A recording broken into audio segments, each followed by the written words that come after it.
Hello, everyone. Welcome back to another scary story.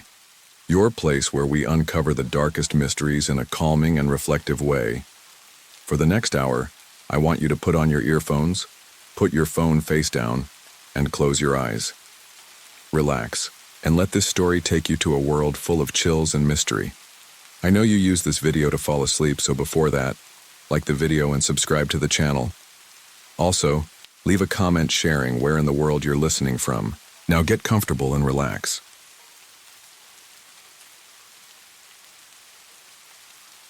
It was the rent that pulled me in first. $650 a month for a one-bedroom near the city? In this economy? Too good to pass up. My last place was a shoebox in a converted attic with slanted ceilings and walls thin enough to hear my neighbor's midnight sobbing sessions. So yeah, when I found apartment 1B at 17 Blackwood Lane, I jumped at it. Raven Hollow wasn't exactly my dream neighborhood, the kind of place that always seemed to be caught in a permanent fog, even on the sunniest mornings. People didn't smile much and the local diner closed by 6 p.m. But I wasn't looking for charm. I needed cheap and quiet. Freelance writing pays in promises, not paychecks, and I was behind on both rent and inspiration. The building had an old-world charm to it. If by charm you meant peeling paint, creaky floors, and that ever-present smell of mildew mixed with stale cigarette smoke. It was built in the 50s and it showed, but apartment 1B was ground floor, tucked at the end of a narrow hallway with just enough space for my books, my desk, and a twin bed. The furniture that came with it was outdated but clean. Solid, heavy stuff that looked like it hadn't been moved in decades. The window was the first thing I noticed. It faced the shared walkway that curved around the complex. The glass was old, maybe even original, warped slightly in the center, like it had been pressed from the outside for years. At first I thought it was just age, but it gave everything outside a kind of distorted look, like seeing the world through a water droplet. My third night in, I stayed up late, working on an article about urban myths for a small online magazine. It was around 2:45 a.m. when I noticed something move outside the window, just beyond the reach of the weak street lamp. It wasn't a person. At least I don't think it was. It was tall and hunched, its shape somehow wrong, like it was made of smoke trying to be solid. I blinked, and it was gone. Just the empty sidewalk and the rustle of dead leaves scraping across the concrete. I told myself it was just a trick of the light. Sleep deprivation, maybe even stress. But deep down, something else stirred. Something colder, something watching. I tried to brush off what I saw that night. I really did. Late nights and too much coffee tend to screw with your brain, and I figured it was just my imagination playing games. I even laughed about it the next morning, kind of, but the feeling didn't go away. If anything, it got worse. On the fourth night, it rained hard, the kind of steady, cold October rain that soaks through your jacket and makes everything smell like wet leaves and rust.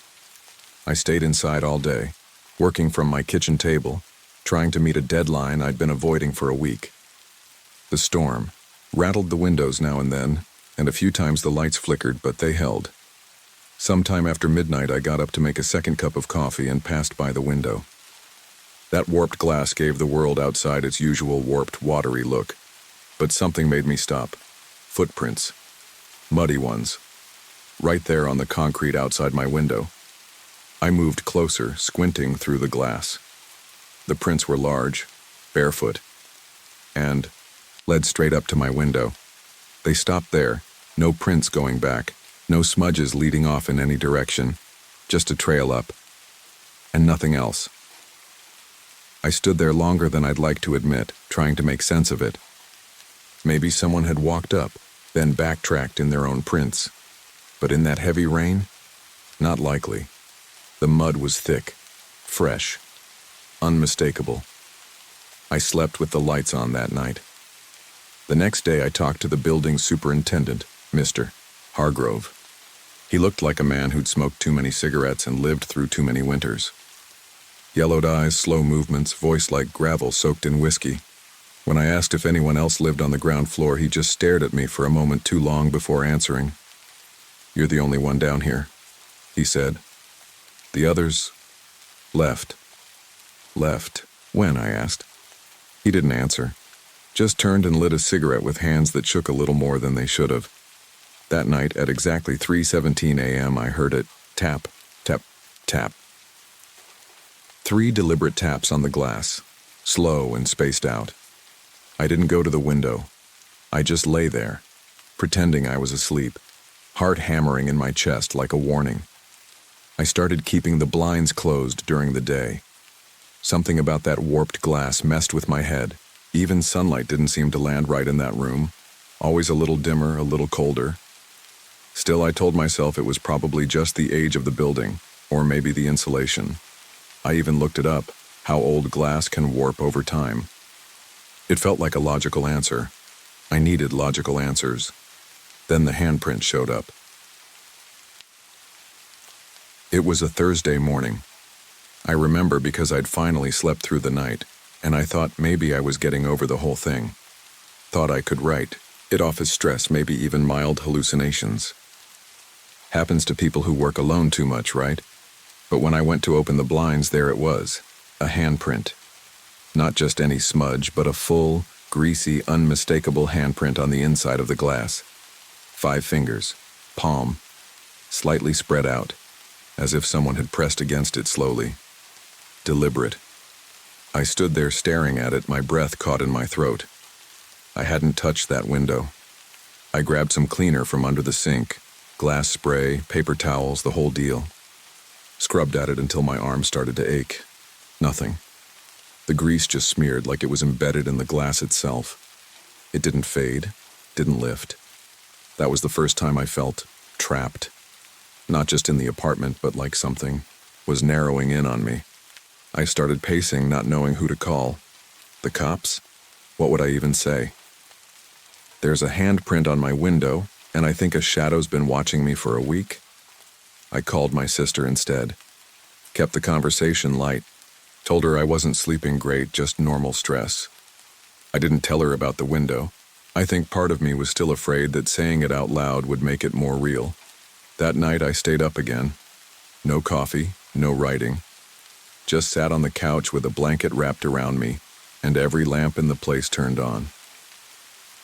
17 a.m. came, and, like clockwork, tap, tap, tap. But this time, it was louder.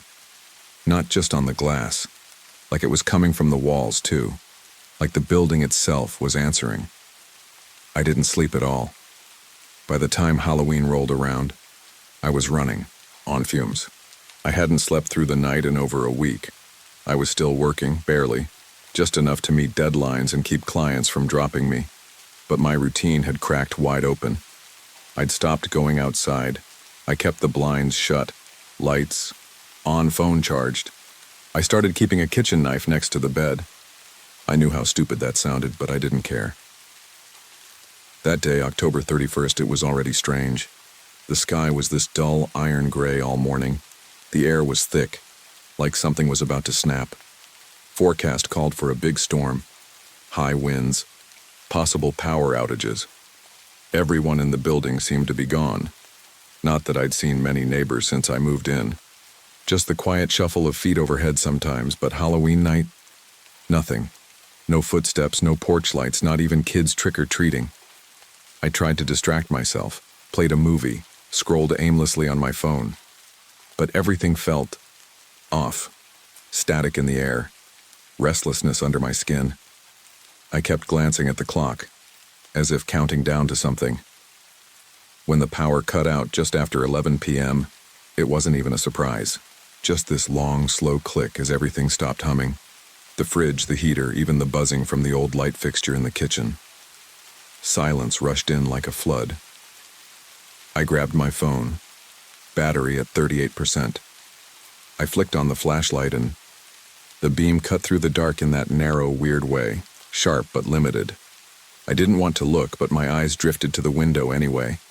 And it was there, not standing this time. Crouched. Low and wide, its fingers spread across the glass like it had grown more of them.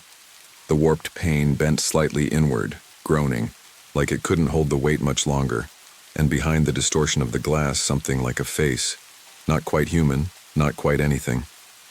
Then it whispered. I didn't hear it in my ears exactly. I felt it in my chest, in my teeth. Let me in. I didn't scream. I couldn't. I just turned and ran. Barefoot, no jacket, didn't even grab my wallet. I yanked the door open, sprinted past the walkway, past the warped shadows and whispering wind, and didn't stop running until I hit the gas in my car and peeled out of Raven Hollow like hell was chasing me. Maybe it was. I didn't stop driving until the gas light came on. I don't even remember most of the drive, just that my hands were shaking so bad I could barely keep the wheel straight, and my jaw hurt from clenching it. I ended up 2 towns over, parked behind an all-night gas station, staring at my reflection in the rearview mirror like it might blink back at me. And then I saw it. Not in the mirror, but outside, in the dark, maybe 50 yards behind the car. The silhouette. Still. Watching.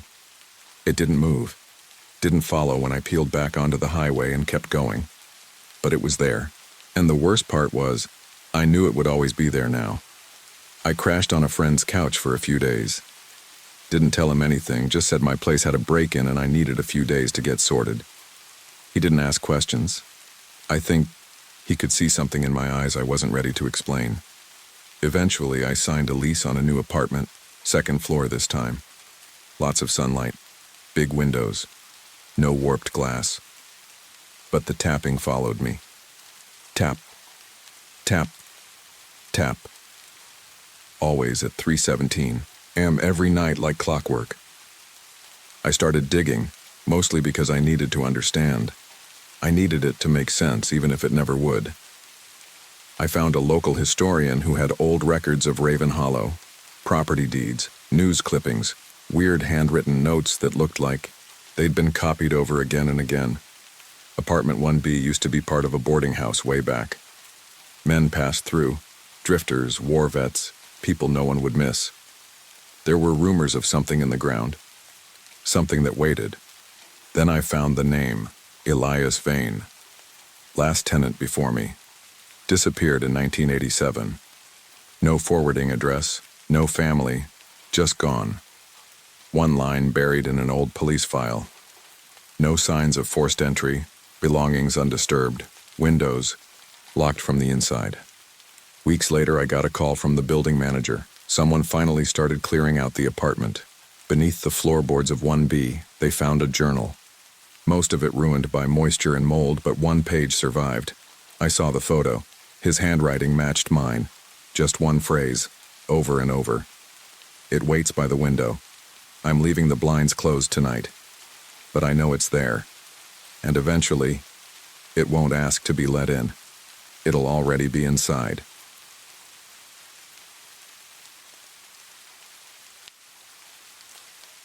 I didn't think anything of it when I rented the unit. I wasn't looking for anything fancy, just somewhere cheap to stash some old photo gear, negatives I hadn't looked at in years, and maybe a few boxes from my mom's place.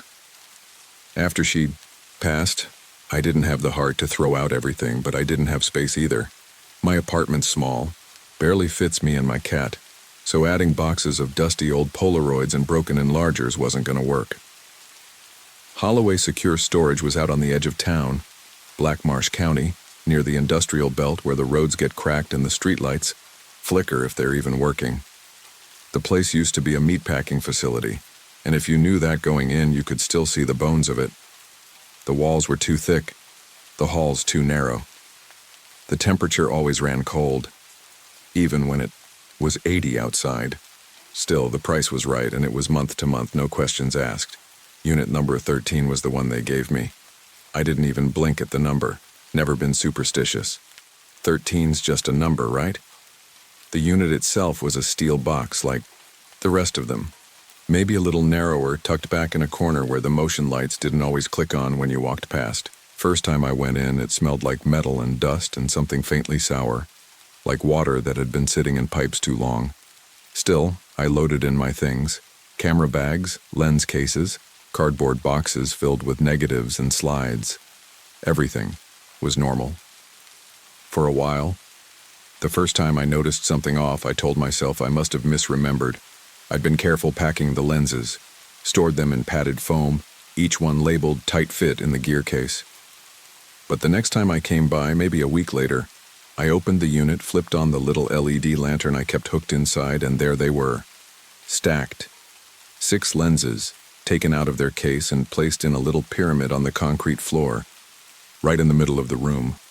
Not a toppled pile, a deliberate stack. I stood there for a full minute just staring, trying to wrap my head around it. Thought maybe I'd knocked over the case last visit. Maybe something shifted, spilled out, and I didn't notice. But no, the foam was still in place. Lenses gone from their slots, everything else untouched. I laughed it off. Uneasy, yeah, but still brushing it off. Weird stuff happens. Maybe a raccoon got in, or a kid broke in and didn't take anything. I made a mental note to ask about the security cameras, but I didn't call anyone. Didn't make a fuss. I just repacked the lenses and told myself to get more sleep, but that was only the start. After that came the noises, soft at first, like metal being scraped, always from the far end of the unit. At first I thought it was wind, then I realized it only happened when I was inside. Then the toolbox. That heavy red box was stored on a high shelf, centered, balanced. Next time I came in, it was teetering on the edge, balanced like someone had put it there on purpose. When I reached to steady, the damn thing fell. Hard. Clattered open. Screws and nails scattered across the floor like teeth. That was the first time I hesitated walking back in. But I still did. Because practical people don't run from shadows. Practical people get to the bottom of things, or so I thought. By the 3rd week, I stopped telling myself it was all in my head. I'm not someone who jumps at shadows. I've spent years photographing abandoned houses, shuttered hotels, old churches with stained glass falling apart, places where you learn to tune out the creaks and sighs of old buildings. You get used to the silence, the cold, even the occasional animal skittering somewhere it shouldn't be. None of that ever bothered me. But this was different. After the toolbox incident, I started paying closer attention. I took photos of how I left things, wide shots of the unit before I closed it up. I kept a little notebook in my bag and jotted down what I moved, where I placed things. I even started leaving tiny pieces of masking tape across drawer seams and box lids, just to see if anything got disturbed. It did. One afternoon, I swung by after running errands. Just a quick stop. I wasn't planning to stay long. The air inside was colder than usual. My breath fogged up even though it wasn't that cold outside. The fluorescent lights overhead buzzed louder than normal, flickering in that sickly green way that makes you feel like you're in a fish tank. When I opened the unit, everything looked the same at first.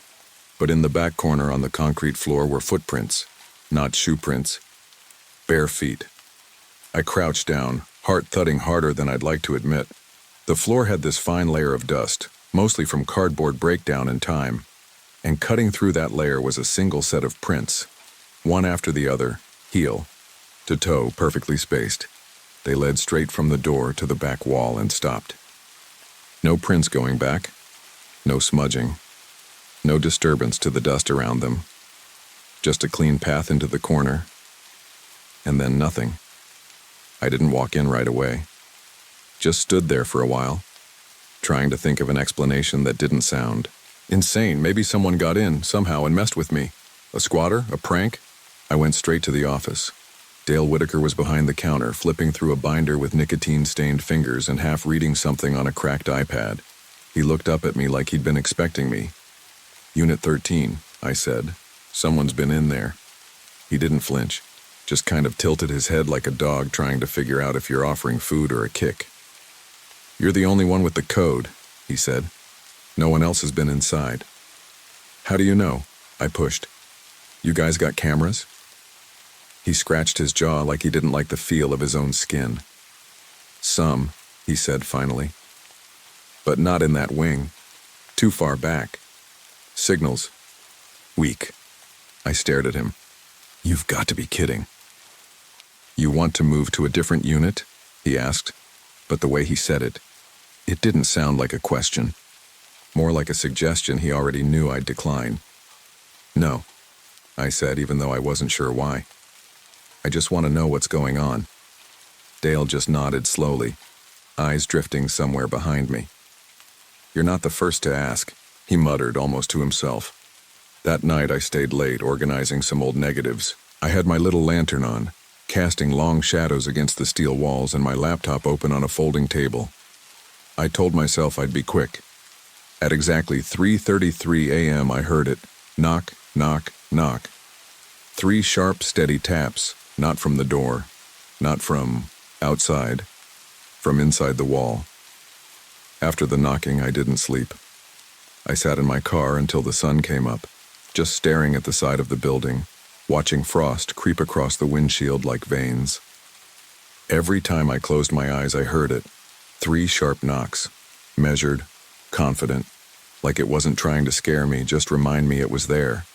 I could have walked away, should have, but instead, I did what I always do when something doesn't make sense. I documented it. The next day, I picked up a motion-activated wildlife camera from the outdoor supply store across town. A decent one with night vision and timestamps.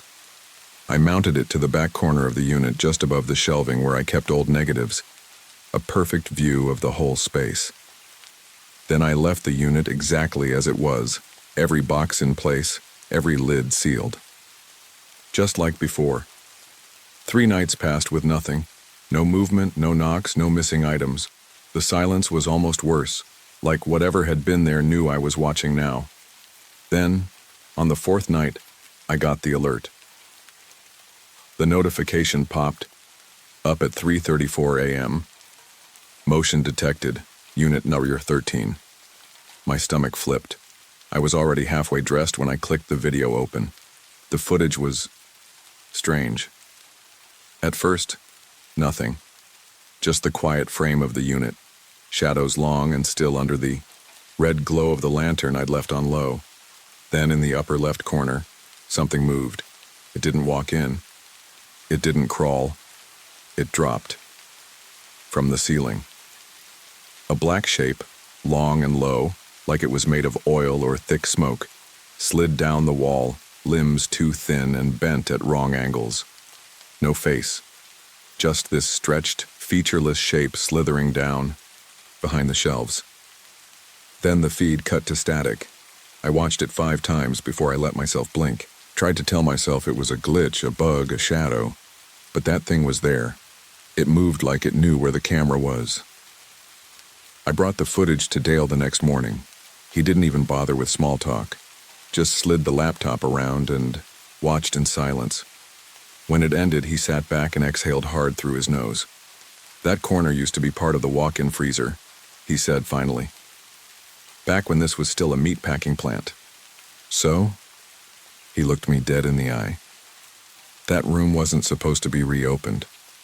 The wall behind your unit, it's not just a wall. There's space back there. Sealed up since the 80s. I stared at him. "And you didn't think that was worth mentioning?" He just shrugged, the way people do when they've given up trying to make sense of something. "Didn't think anyone would rent number 13 again." That night I couldn't sit still. I went back with a crowbar and a headlamp. I needed to see it. I cleared out the back of the unit, and sure enough, behind the shelves, beneath a layer of old drywall, was a seam. Not a real wall, a panel. I found 4 screws rusted over, holding it in place. I loosened one, then 2. When the 3rd screw came loose, I heard it. Not a knock this time. A breath, long and low, like something had been holding it for years. And then, from behind the panel, a whisper. Too late now. I didn't touch the 4th screw, didn't have to. The whisper was enough. I backed away from the panel, crowbar still in hand, suddenly hyper-aware of just how quiet it was in that storage unit. The kind of quiet that hurts your ears. The lantern's red glow flickered in the corner. The beam from my headlamp shook with my breathing. Every instinct I had was screaming, "Get out! Now!" But I didn't. I stood there, rooted, trying to listen again. Maybe I imagined the voice, stress, sleep deprivation, grief. Those things do things to your brain. I hadn't been eating right, barely sleeping. It would have been easy to write it off, except I hadn't imagined the screw, hadn't imagined the breath, and I sure as hell hadn't imagined what came next. Because the wall, the actual panel, moved. Not a lot.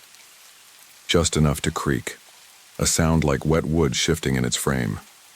Then, from behind it, something pressed forward. Not violently, not fast.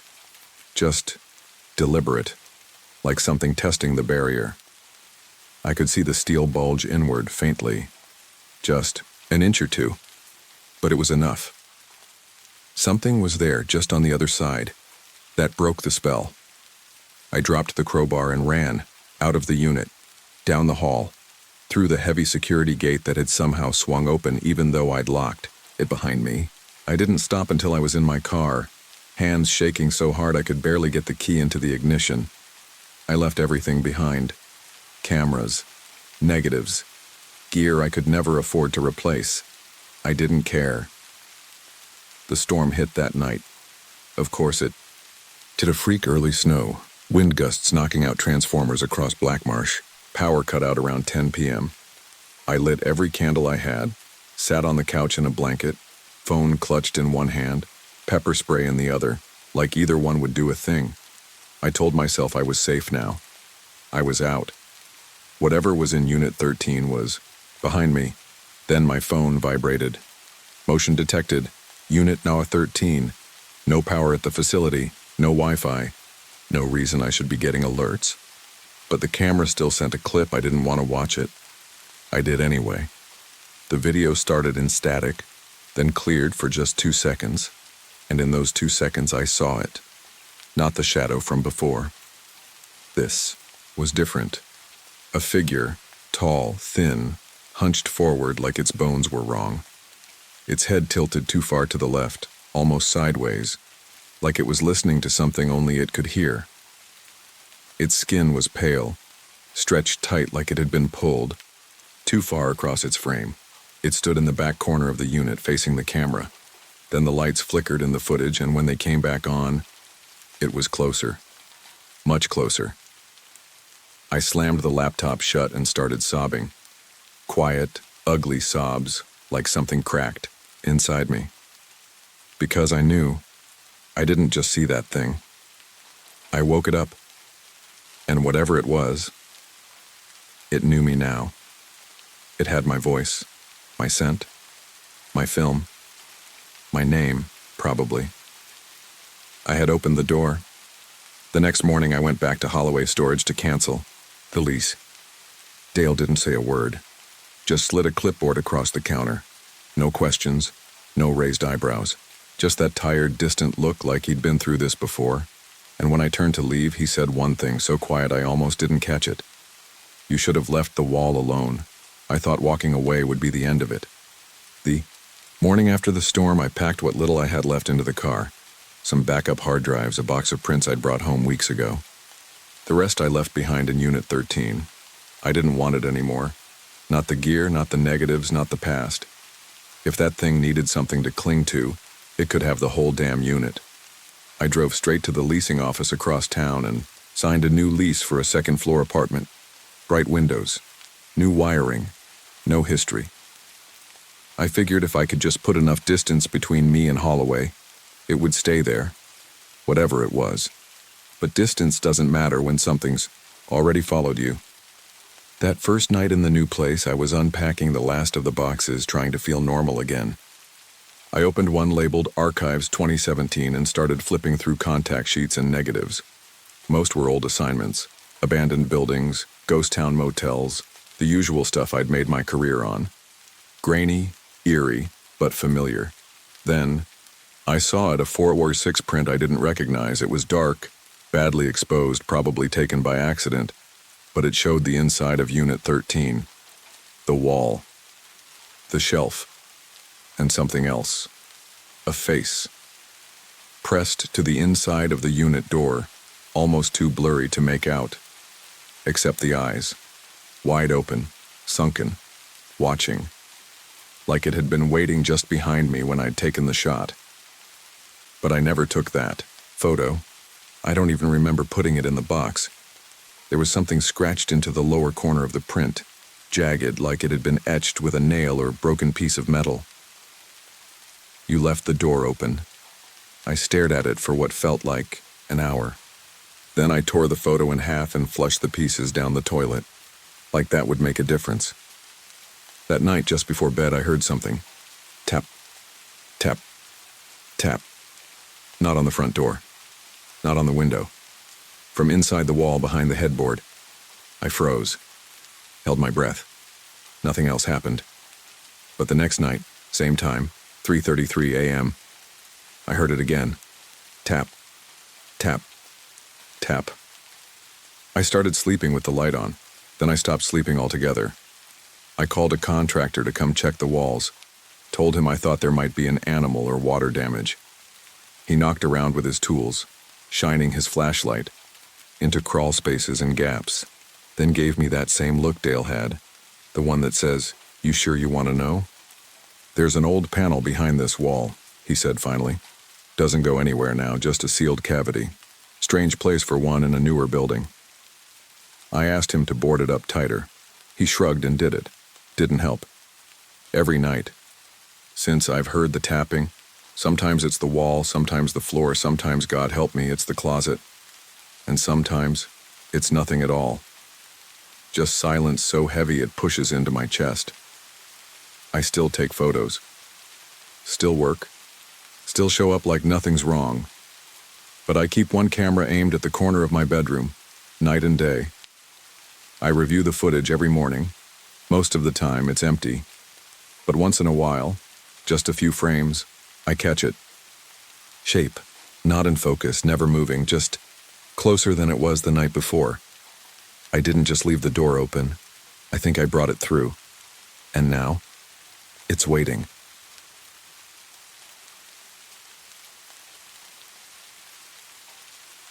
The first shift at Lockwood Tower felt like any other. I clocked in at 8:12 p.m., grabbed the keys, and made my rounds. The building's as sterile as any high-rise, all sleek glass and steel, sharp corners, muted carpets, and quiet corridors. It was nothing like the gritty precincts I used to patrol. But then again, that's why I took the job. I didn't mind the quiet, the solitude. After nearly 2 decades on the force, I was used to the kind of noise that gets under your skin. The sirens, the shouting, the relentless urgency of it all. Working as a night watchman at a mostly empty office building, that sounded like a welcome change. Less danger, more time to think. I could get used to this. The first couple of hours were routine, checking doors, testing alarms, doing the usual. The only thing that stood out was the flickering lights. The fluorescence in the east hallway buzzed and dimmed at odd intervals, as if something was siphoning the power, but I wasn't concerned. The building's old, after all. Even the newer skyscrapers have their quirks. I wasn't expecting anything out of the ordinary. I hadn't been briefed on any potential issues, and my predecessor, a guy named Sam, had left with nothing more than a grunt and a warning to watch the 22nd floor. "Some weird stuff goes on up there," he'd said, half joking. "I wouldn't go up there alone if I were you."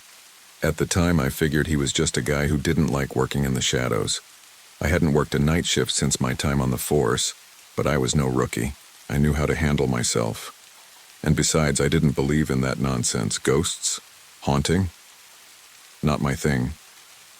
That's when I found the screwdriver. I just finished checking the elevator when I noticed it. A small, ordinary tool, balanced, upright on the reception desk like someone had placed it there deliberately. I knew I'd left it in the maintenance closet earlier. I swear I had. It wasn't the kind of tool I would use on the fly. I shook my head, thinking maybe it had rolled off a shelf and onto the desk, but there was no sign of any disturbance around it. Still, I felt a little unease crawl up my spine. Could someone else be here? I checked the security monitors. The place was empty, just the usual hum of the cameras scanning over the floors. It was fine. Probably just my mind playing tricks after too many quiet hours in the dark. But then, I heard it. Footsteps. Slow. Deliberate. The sound of dress shoes clicking along the marble floor. I froze. listening hard. The sound wasn't coming from anywhere near me, but it was close. Too close. Just around the corner from the east hallway, I walked toward the sound. As I passed the door, I glanced around the corner, expecting maybe to see a janitor or someone from maintenance, but the hallway was empty, no one in sight. I don't know why, but I suddenly felt cold. Not just the building's usual chill. This was a creeping kind of cold that sunk into your bones. I turned back to the security monitors, but the camera feed for the east hallway flickered for a second, then returned to normal. I thought I heard a laugh, soft, barely audible. It was then that Irene Vasquez, the building supervisor, came by. A sharp woman, efficient, but there was something tight in her smile when she saw me pacing around the lobby. "You hear something?" she asked. I nodded. "Just some footsteps. Could have been the air ducts. The lights in the east hallway keep flickering too." She waved it off like she had heard it all before.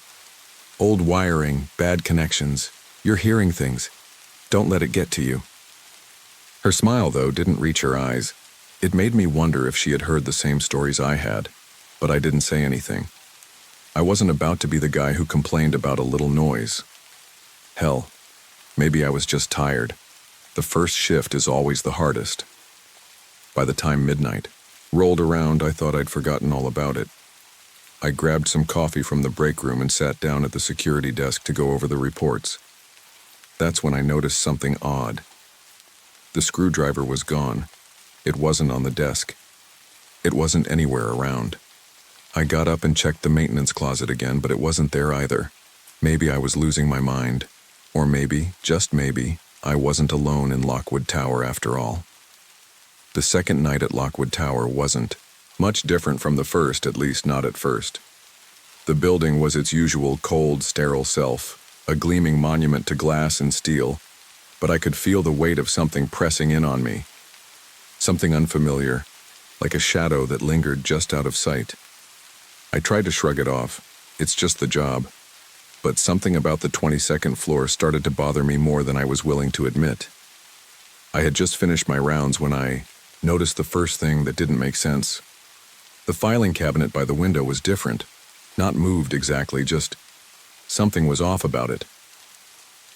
The small metal cabinet, the kind you'd expect in any office, stood where it always did, but there was a fresh handprint on its surface. Rust-colored, almost brown, but unmistakably a handprint. Not the kind of thing you'd expect to find in a clean office. I froze. I was alone, right? There's no reason for a handprint to be there. The cleaning crew hadn't been through in days, but I hadn't seen any mess or dust on the floor. Nothing that could explain it. I stood there for a while, staring at it. My first instinct was to go for the cleaning supplies, maybe try to wipe it off. But the idea of smudging something that wasn't there when I'd first walked in made me uneasy. So I just stood there, waiting, thinking, until I heard the soft sound of footsteps again. Click, click, click. The same deliberate, rhythmic pattern of dress shoes I'd heard last night, echoing from the far hallway. This time it was much closer, and I wasn't imagining it. I looked down the hallway, my heart hammering in my chest.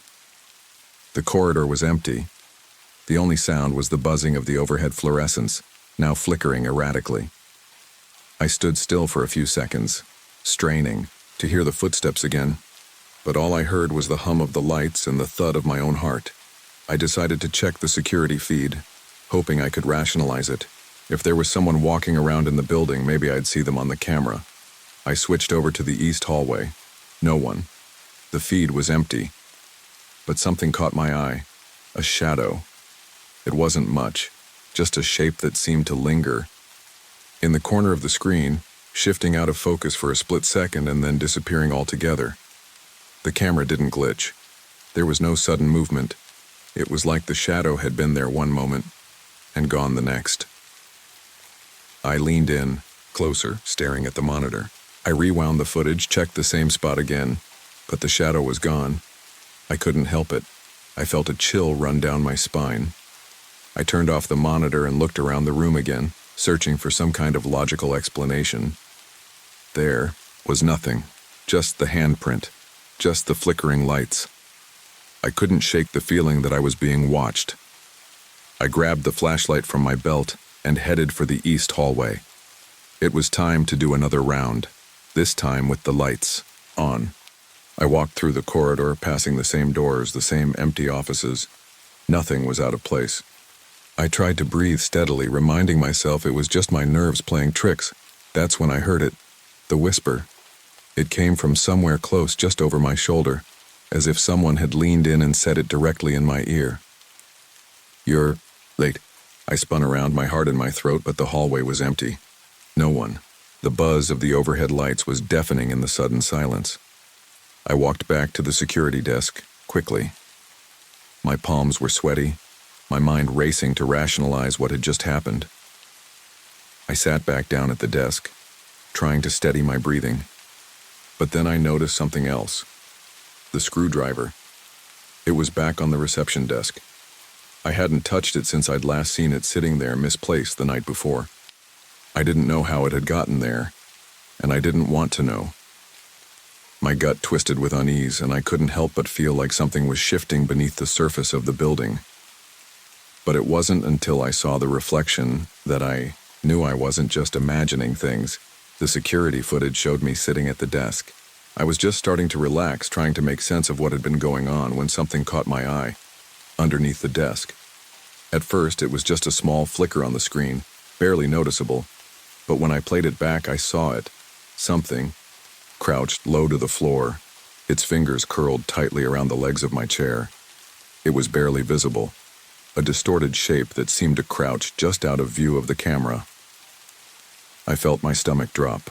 I hadn't heard anything, hadn't seen anything when I was sitting there, but it was there. I stared at the screen, my breath catching in my throat.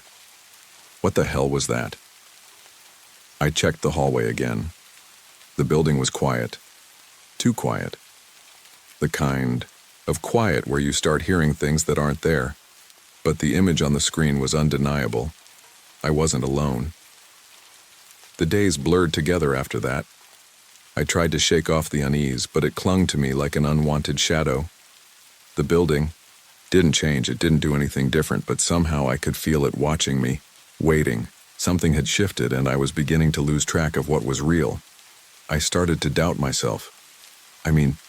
How could I explain the things I was hearing? How could I make sense of the camera footage? The image of something crouching under my desk lingered in my mind, playing over and over again. It was like a loop, a distorted echo of something I didn't want to remember, yet couldn't forget. The next night was the winter solstice, the longest night of the year, and as expected, the building seemed to react differently to it. By midnight, the usual hum of the fluorescent lights had turned into a sporadic buzz, like the building was humming with some kind of energy. It felt heavier than before, like the walls themselves were breathing. It was then that I heard the voice again. This time, it wasn't a whisper. It was louder, clearer, and it came from behind me. "You're late," it said, and the words crawled under my skin, sending a shiver down my spine. I spun around, the hairs on the back of my neck standing up. There was no one there. The hallway was empty, silent. The buzz of the lights was the only sound. But that voice, it was too real. I could almost feel it vibrating in my chest. I'd heard it clearly, no mistake about it.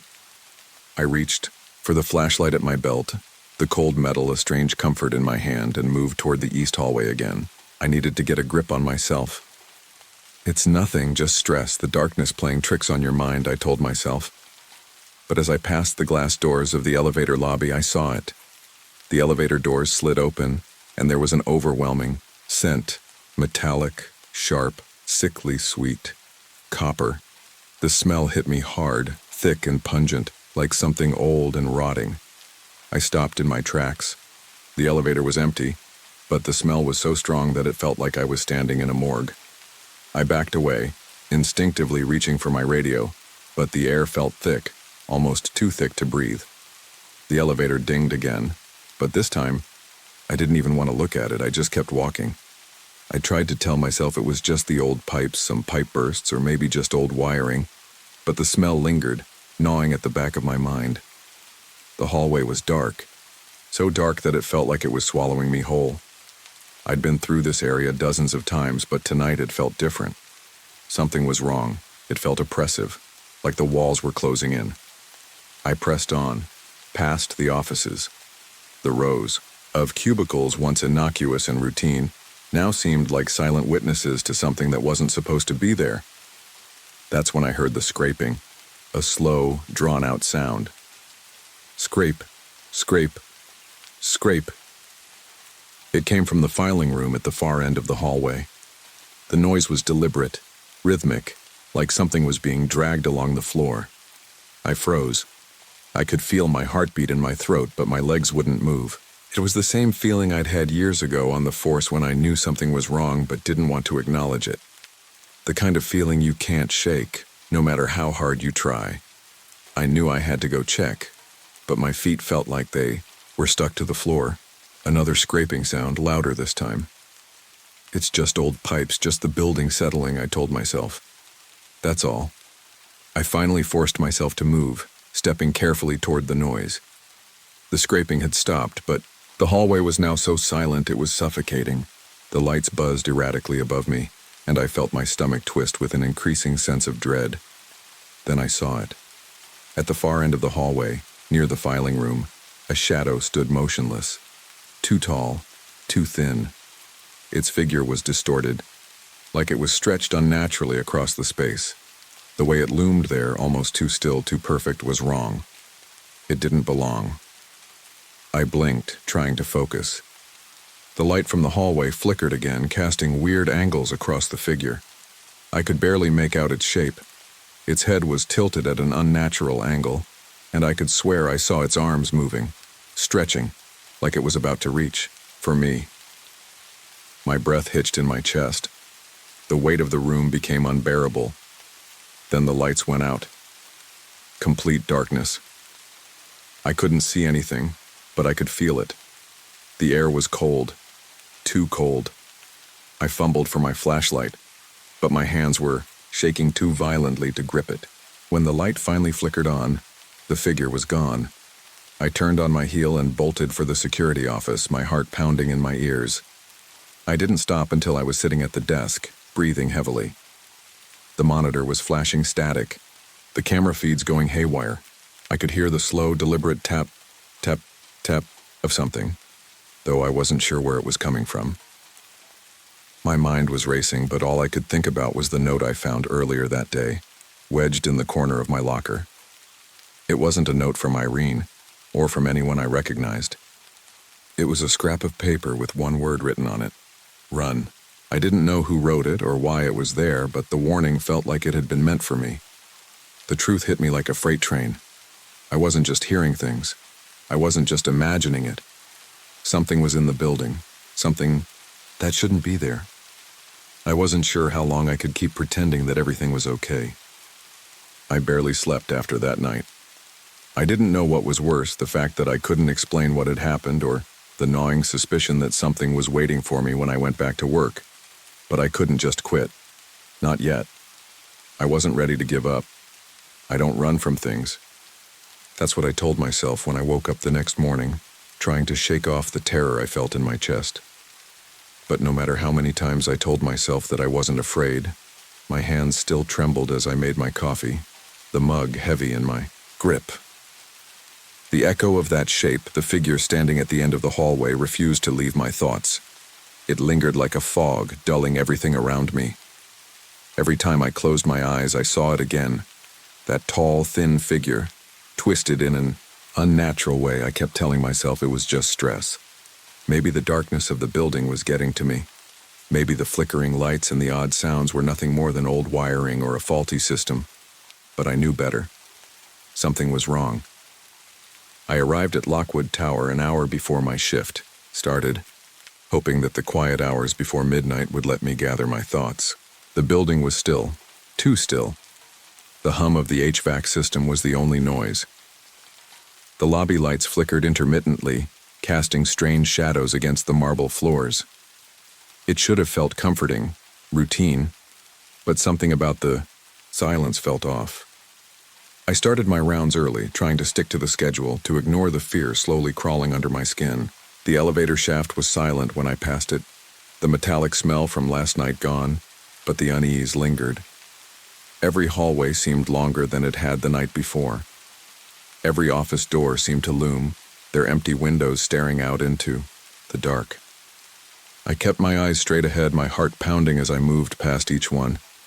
It wasn't until I reached the 22nd floor that I realized something had changed. The elevator was already on the floor. I stood there, staring at the open doors. I didn't call it. I felt a knot in my stomach as I hesitated, my instincts screaming at me to turn around, but I forced myself to step into the elevator. The cool air inside the car hit me immediately, and I pressed the button for the 22nd floor, even though it had already arrived. As the doors slid shut, the strange metallic smell was back. I tried to ignore it, tried to focus on the routine, but as the elevator creaked upward, I felt the hairs on the back of my neck stand on end. When the elevator reached the 22nd floor, the lights were dimmer than they'd been before. I stepped out, the sound of my boots echoing through the hall as I made my way toward the far end, past the empty cubicles. The buzz of the lights above was louder than usual, more frantic. And then I heard it. The tapping. It was the same rhythmic sound I'd heard the night I saw the figure, only now it was louder. It was coming from one of the offices down the hall, but it wasn't like someone typing on a keyboard. It was too slow, too deliberate, and it seemed to come from within the walls. The sound was hollow, like something knocking on the inside of the drywall. My pulse quickened. I stopped in my tracks. I tried to tell myself that it was just an old building, old pipes, nothing more. But the sound didn't stop. It didn't stop. I walked toward it, against every instinct in my body. As I approached the office at the end of the hall, the sound grew louder. It was coming from the walls of the office, but no one was there. The door was ajar, but the office was empty, except for the desk, the filing cabinets, and a strange shadow on the wall. The shape of the shadow made my stomach turn. It was the wrong shape, not quite human. Long limbs, too long for the space they occupied. The shadows twisted unnaturally. I blinked, trying to make sense of it, but when I opened my eyes again, the shadow had moved. I stumbled backward, my heart hammering. What the hell is happening? I turned and ran, my boots clattering against the floor. I didn't care about protocol anymore, about checking the rest of the floor. I didn't care about anything except getting the hell out of there. I sprinted for the elevator, my hands shaking as I pressed the button repeatedly. Nothing happened. The elevator doors stayed shut. I tried the stairwell door. It was locked. Panic surged in my chest, and for a moment I thought I was going to lose it completely. I paced in front of the elevator, breathing hard, feeling the walls closing in around me. My body screamed at me to leave, but I couldn't. I couldn't leave without answers. Then I saw it again. At the far end of the hallway, standing just beyond the elevator bank, was the figure. The tall, thin figure with its head twisted sideways, its neck stretched at an unnatural angle, like a nightmare come to life. I could feel my chest tighten as I stared at it. My mind raced. It can't be real. It can't be. But it was. It was there, and it was coming closer. I backed away slowly, my breath coming in shallow gasps. I couldn't run. I couldn't think. I was rooted to the spot, staring at the thing that wasn't supposed to be real. And then, in the dead silence of the hallway, it spoke. "You should have checked the walls." The words echoed in my mind, ringing louder than the distant tapping, than the strange whir of the elevator. You should have checked the walls. I was no longer certain if I was even awake. The building felt like a living thing now, breathing and shifting beneath my feet. The figure in the hallway, it wasn't an illusion. I'd seen it clearly, its elongated limbs twisting in ways that no human body should be able to. I backed away slowly, keeping my eyes on it, but I could feel the floor beneath me vibrating slightly, almost imperceptibly. The elevator. I had to get to the elevator, but my legs felt like lead, my mind racing with images of the thing stalking me from the shadows, the way it moved, its head twisted sideways, its body unnaturally tall. I reached for my radio, hands trembling. It felt like an eternity before I could unclip it from my belt. "Irene," I whispered, my voice hoarse. "Irene, something's wrong." But the radio crackled, and I only heard static. The message never left my lips, swallowed by the oppressive silence that surrounded me. Then, from behind, a sudden clink. I spun around, my heart leaping into my throat. But there was nothing there. Only the empty hallway, its shadows stretching in unnatural directions. The figure, gone. I stood frozen for what felt like minutes. The seconds stretched, drawn out in an agony of uncertainty. Was it real? Was this all in my head? I turned and bolted back to the security office, no longer caring about protocol, about the job. I needed to get out, I needed to leave. Now. When I got there, the monitors flickered with static. The cameras were going haywire again, but through the distortion, I saw something. The 22nd floor. The lights in the hallway were out now, save for the emergency exits, which were glowing faintly in the dark. And standing under the flickering light, I saw it again. The figure. It wasn't just standing there anymore.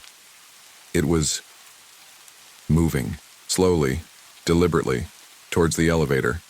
I could feel the heat rise in my chest, a wave of panic surging as I stared at the screen. No, this wasn't happening. It couldn't be. This had to be some twisted joke or a malfunction. I'd been here too long.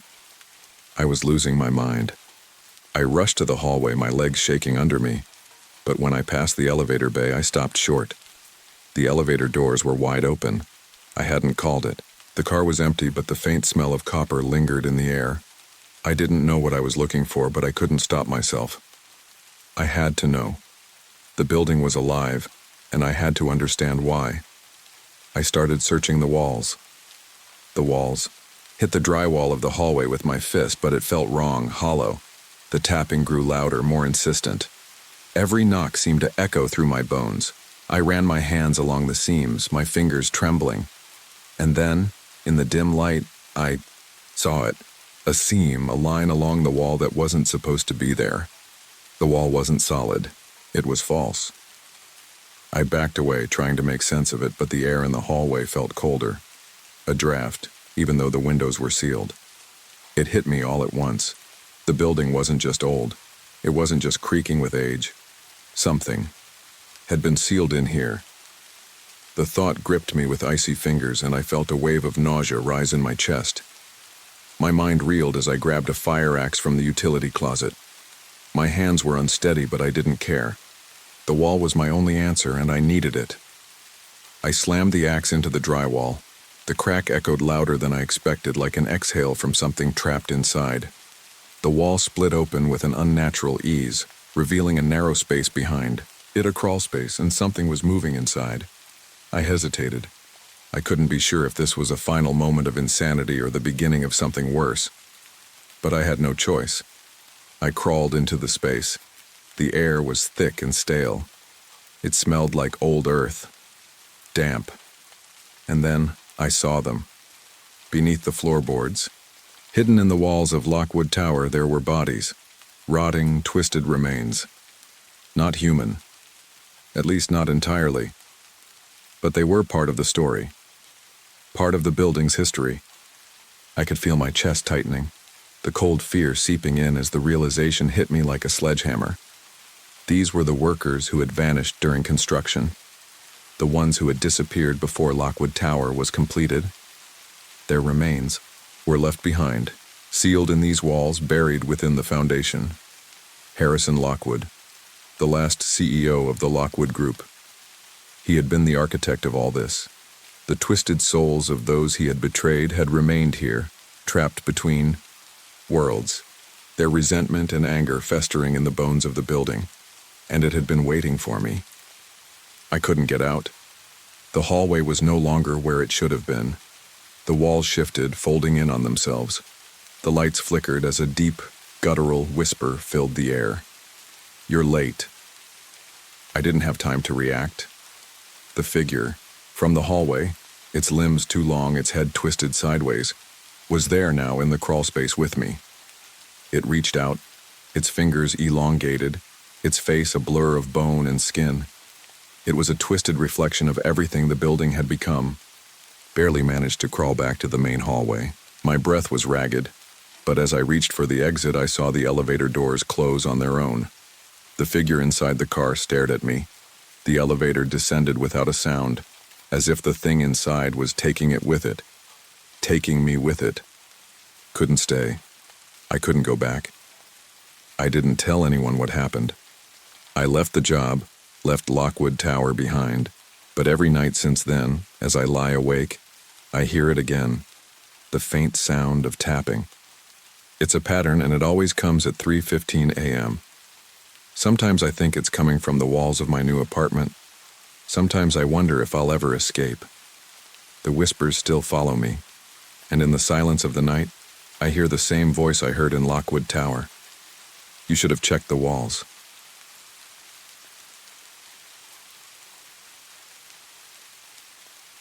I'd chosen the house because of its isolation, or maybe it chose me.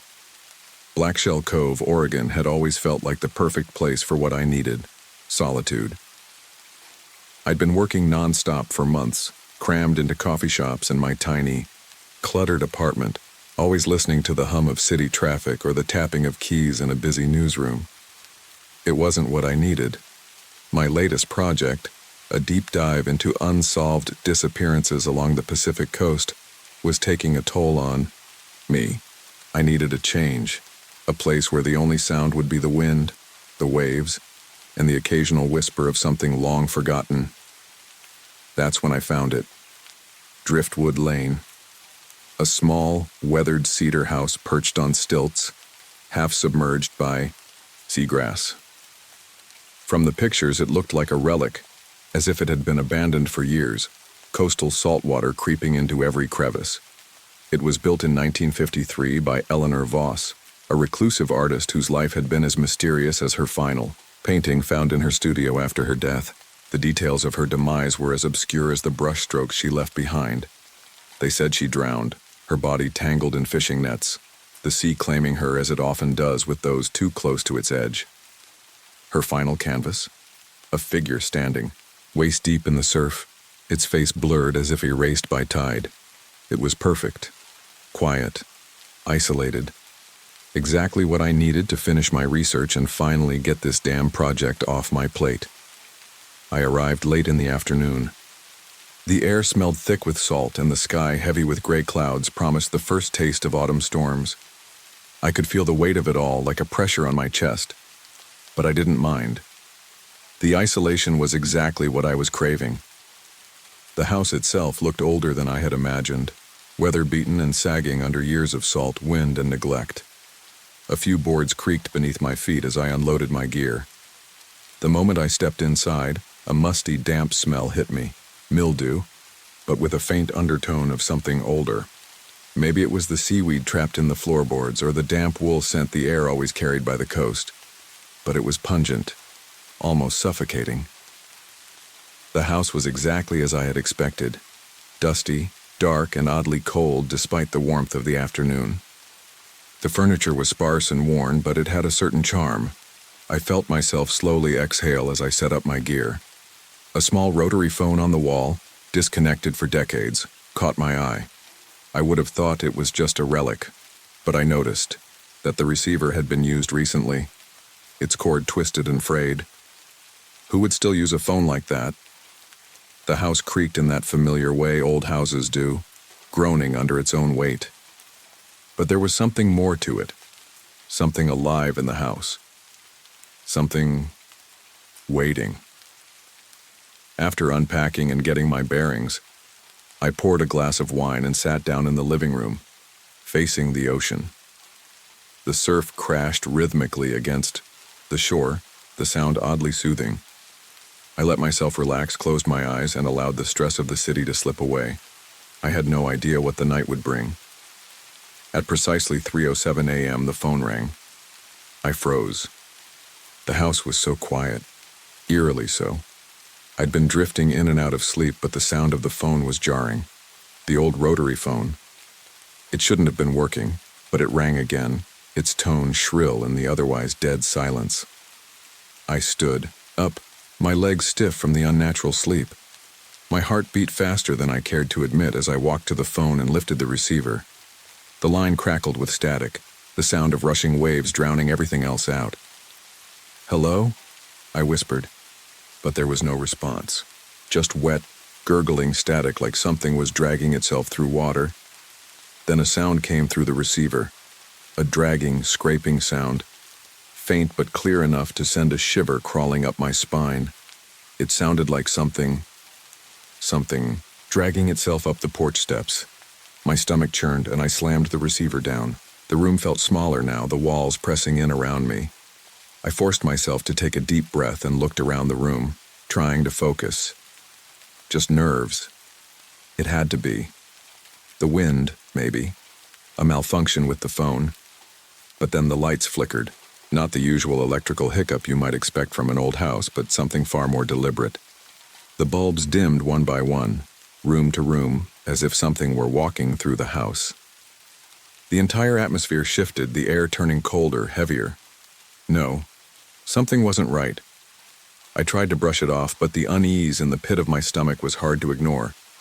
I tried to distract myself by taking a few photos of the living room, the old cracked windows framing the dull afternoon light.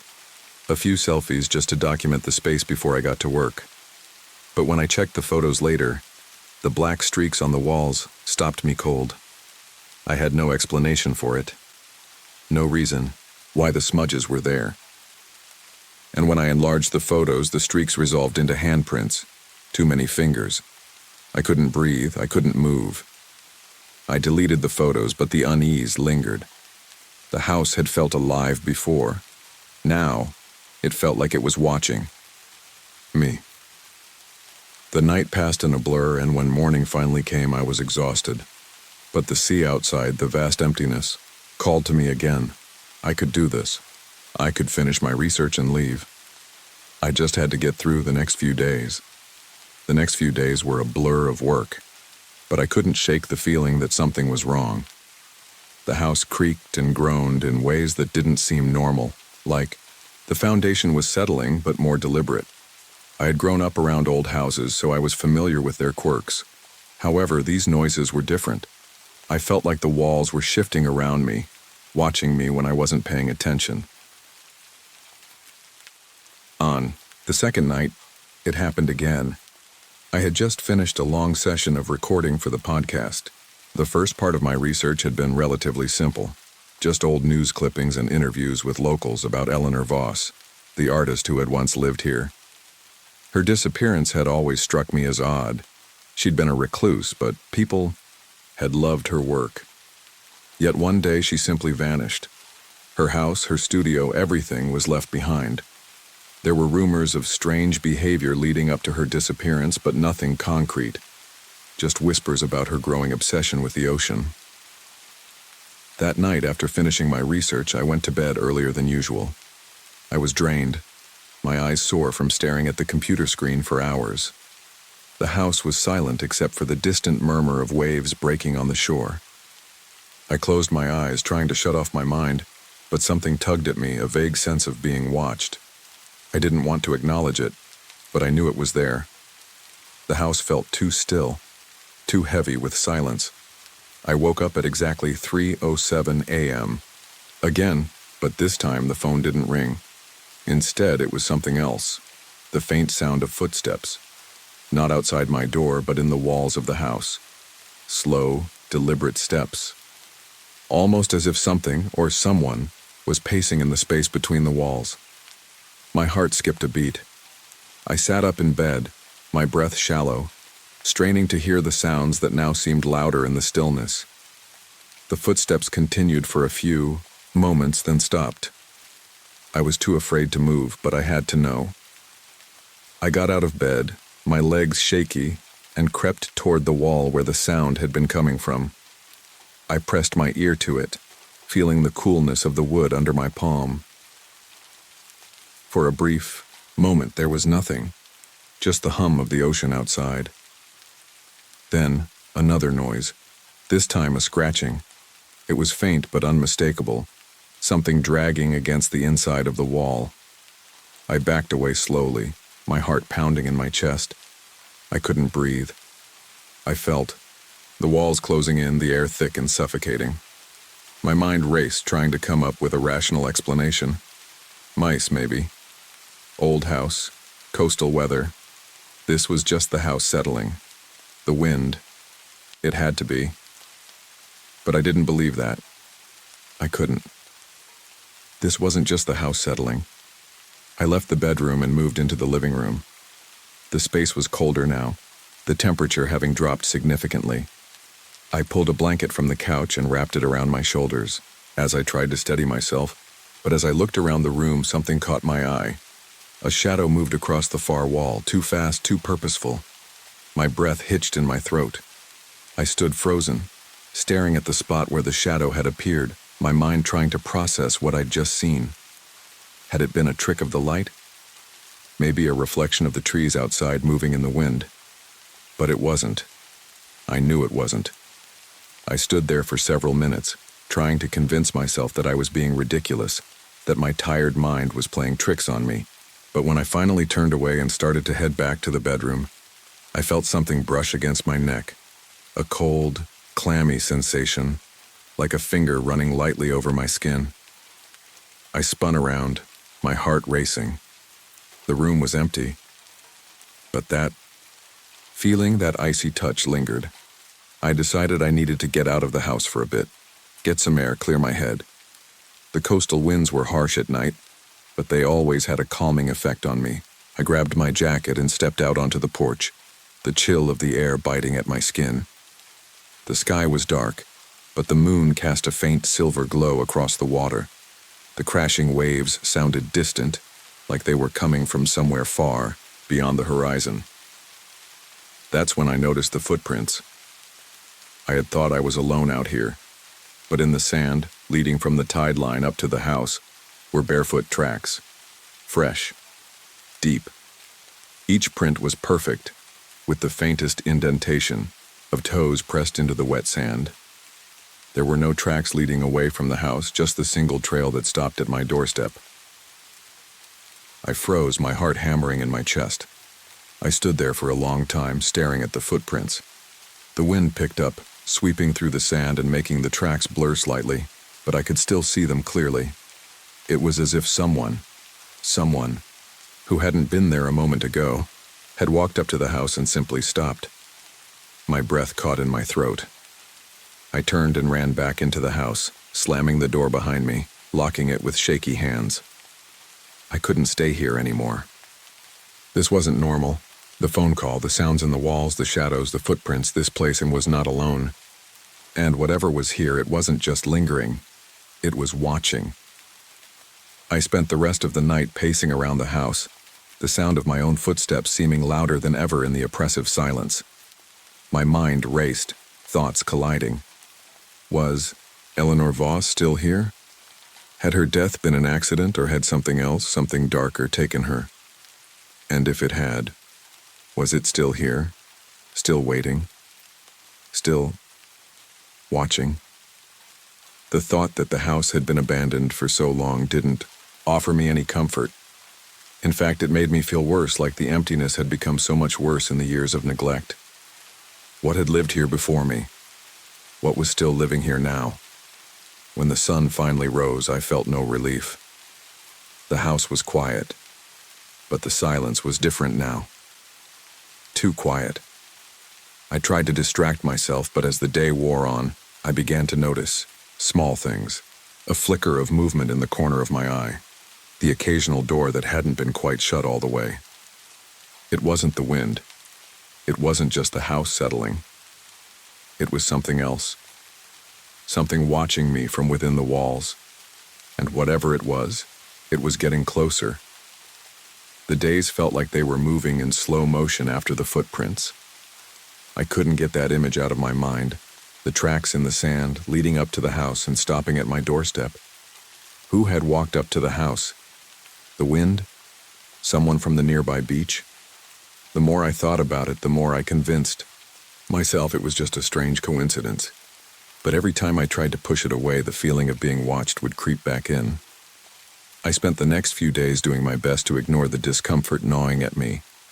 I kept myself busy, diving deep into Eleanor Voss's life and work, hoping that the research would distract me from the strange occurrences. But every time I settled into the rhythm of work, something in the house would shift, like a breath I couldn't quite catch. There was an oppressive weight in the air, like the house was holding its breath, waiting for something. I had come to the beach house to work in peace, but I couldn't seem to escape the tension.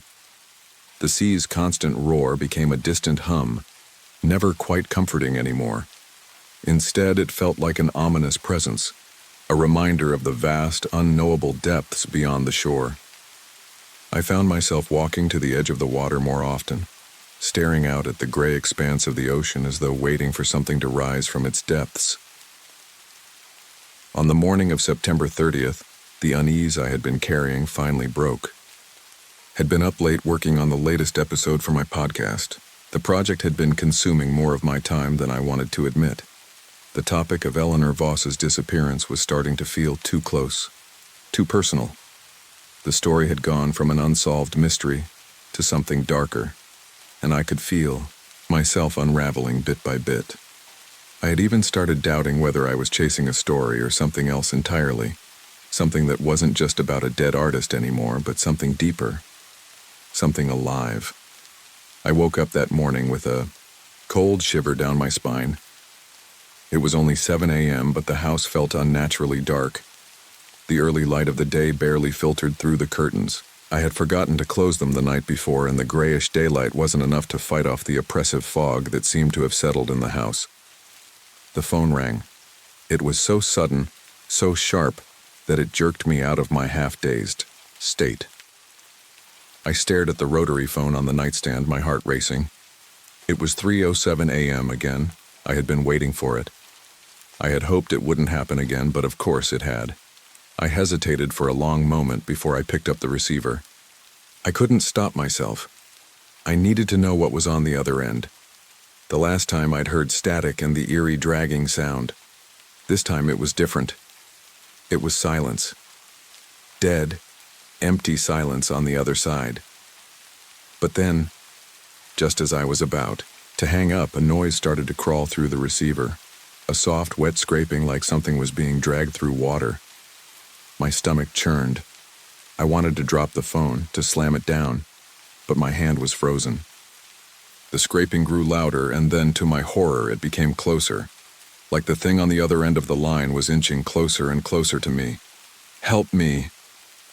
A whisper finally broke through, so quiet, barely a breath, but unmistakable. Dropped the receiver with a loud clang, my heart pounding so loudly in my ears I thought it would burst. I stood there for a long moment, staring at the phone as if it might ring again, but it didn't. The house was quiet again, but that sense of being watched had only grown stronger. I couldn't take it anymore. I had to leave. Right now. I grabbed my things, laptop, podcast equipment, everything, and threw it into my bag without thinking. I was shaking, my hands unsteady as I fumbled with the zippers. The thought of leaving without looking back, without another moment in that house, felt like the only thing that would give me any relief. But as I started to head for the door, something stopped me. It was the sound, the soft tapping. It wasn't coming from the walls anymore. It was coming from the back of the house, where the small gallery room overlooked the beach. It was rhythmic, slow like fingernails scratching against wood. Someone, or something, was knocking. I didn't want to go see. I didn't want to know. But I was already halfway across the house, moving on autopilot, unable to stop my feet from carrying me toward the sound. As I passed the hallway that led to the gallery, I felt the temperature drop. The air was so cold it made my breath visible, a thin cloud that hung in the dim light. I turned the corner and walked toward the door, every step heavy with dread. I saw it then, just for a split second, a flash of movement in the dim room. I could hardly make out the shape, but it was tall, too tall, with a thin outline that reminded me of the figure in Eleanor's final painting. the figure that had been standing in the surf, its face blurred by the sea. It was standing at the far side of the room, facing the window, but it wasn't alone. There, beside it, was another figure, a smaller one. A child, or something that used to be a child, its body slumped in a way that made my stomach twist. The knock came again, closer now, right outside the door. I couldn't move. I couldn't breathe. The room felt alive, like the walls themselves were pulsing. The figures didn't turn to face me.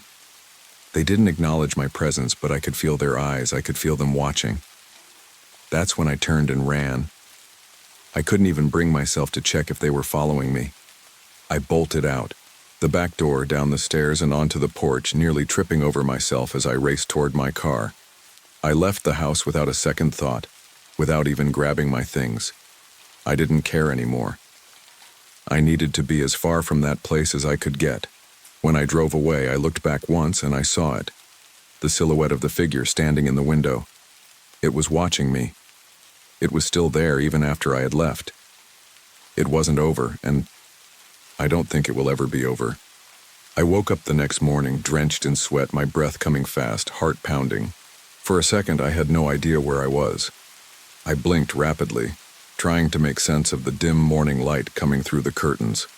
The steady hum of traffic below drifted in, the familiar sound of the city around me, and it took a moment to register. I wasn't in the house anymore. I was back in Portland in my apartment, but the memories from the night before, those cold, lingering figures, felt just as real as the air in my lungs. I couldn't shake the feeling of their eyes on me, the pull of that oppressive presence that had followed me back. I wasn't sure if it was the exhaustion or something else, but the line between reality and whatever had haunted that house was blurring, fading. I threw myself into the morning routine. I brewed a strong cup of coffee, sat at my desk, and opened up the podcast files. The normalcy of it should have helped me settle. I needed to focus on the episode, finish it, move on. But my fingers were trembling as I clicked through the recordings. The moment I pressed play, a chill ran down my spine. At first, it was just static. But then, it was there, a gurgling whisper beneath my voice, almost too faint to hear but unmistakable. I paused the recording and cranked the volume up, listening to the faint, almost imperceptible sound that followed me back. It was as if the ocean had come with me, washing over everything I said, mingling with the low hum of the city outside. You shouldn't have looked at the painting. The words weren't clear, but they were unmistakably there, hanging in the air, like an uninvited guest, just as real as the ones in the house. I froze, staring at the screen. I wasn't imagining it. The recording had captured something from the house, something that wasn't supposed to be here. I felt nauseous as I leaned back in my chair, running a hand through my hair, trying to force myself to think rationally. It was just a glitch, some artifact of the equipment, nothing more. But I couldn't stop the creeping dread that coiled around my chest. I spent the next few hours trying to focus on the podcast, but the words wouldn't come. Every sentence felt off. Every edit, like I was forcing a piece of something, broken back into place. I was spiraling, lost in the haze of too many thoughts. The painting, the figures, the feeling of being watched, it was all too much. As evening fell, I made myself a late dinner. I wasn't hungry, but I needed something to do, something to keep my hands occupied. I needed to feel like I had control over something. I grabbed my phone and started scrolling through messages, texts from old friends, work emails, the usual distractions. But then, just as I was about to close the app, my phone buzzed. I glanced at the screen. Unknown. A cold wave of panic rushed over me. My throat tightened as I stared at the number, the screen flickering in the dim kitchen light. I had seen it too many times already. The calls from that same number, the calls that had started when I was still in the house. I swallowed hard and clicked answer, holding the phone to my ear with shaky fingers. "Hello?" I said, trying to keep my voice steady. For a long moment there was nothing, just static. Then, slowly, a voice emerged from the other end. It was distorted but still recognizable. The low hum, the gurgle, like something breathing through the receiver. My blood ran cold. It was the same voice I had heard in the house, the whispering, wet rasp, the same thing that had been following me. I gripped the phone tighter, my pulse pounding in my ears.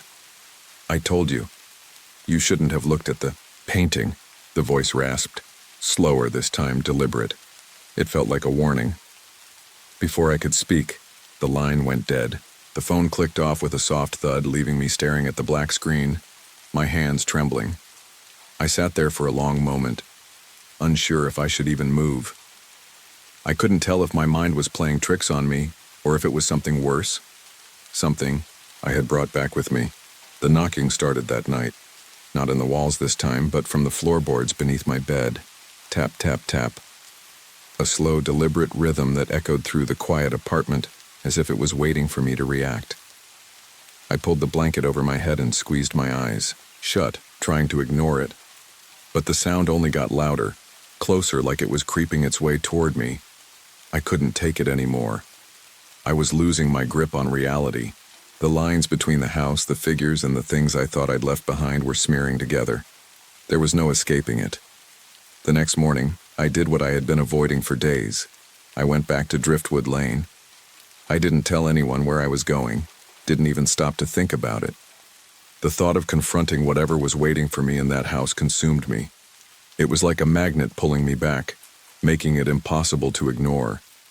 I didn't know what I hoped to find. Maybe I thought I could face whatever it was, break the cycle. Or maybe, deep down, I knew I couldn't. But I had to try. When I arrived, the house was exactly as I'd left it. Silent. Still. Waiting. I walked inside, the door creaking as it opened, and the smell hit me immediately, damp and salty, like the sea had crept inside.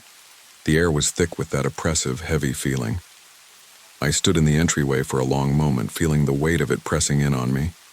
I didn't go up to the attic. I didn't even need to. I knew exactly where I had to go. I moved toward the back of the house, to the room where Eleanor's final painting had been. It was gone. The space was bare, the wall empty where the painting had once hung. I didn't know whether to be relieved or terrified, but then I saw it. The painting wasn't gone, it had moved. It was now hanging in the window, facing out to the ocean. The figure was closer now, its face smeared in the same way, but its eyes were open, staring at me. The same wide, gaping hole I had seen in the water. And that's when I realized what had happened. The house hadn't just kept me, it had marked me. And whatever was in that painting had claimed me just like it had claimed Eleanor.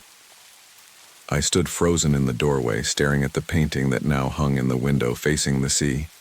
Its presence was overwhelming, suffocating in a way I couldn't quite explain. It was as if the very air around it had shifted, warmer, thicker. The light that filtered through the glass made the figure look almost alive, its smeared face hovering just above the ocean's edge, eyes hollow and endless, staring through me. I couldn't look away, as if some invisible force was holding me there. The wind outside picked up, rustling through the overgrown seagrass. The waves crashed harder against the rocks, but the house remained eerily quiet. Inside, it was as if the whole world had paused, waiting. You shouldn't have looked at the painting. The voice echoed in my mind like a warning, a mantra that I couldn't escape. It repeated itself over and over in my head, growing louder until it drowned out everything else. The moment I stepped further into the room, the floor creaked under my feet, and the weight of something unseen seemed to press against my chest.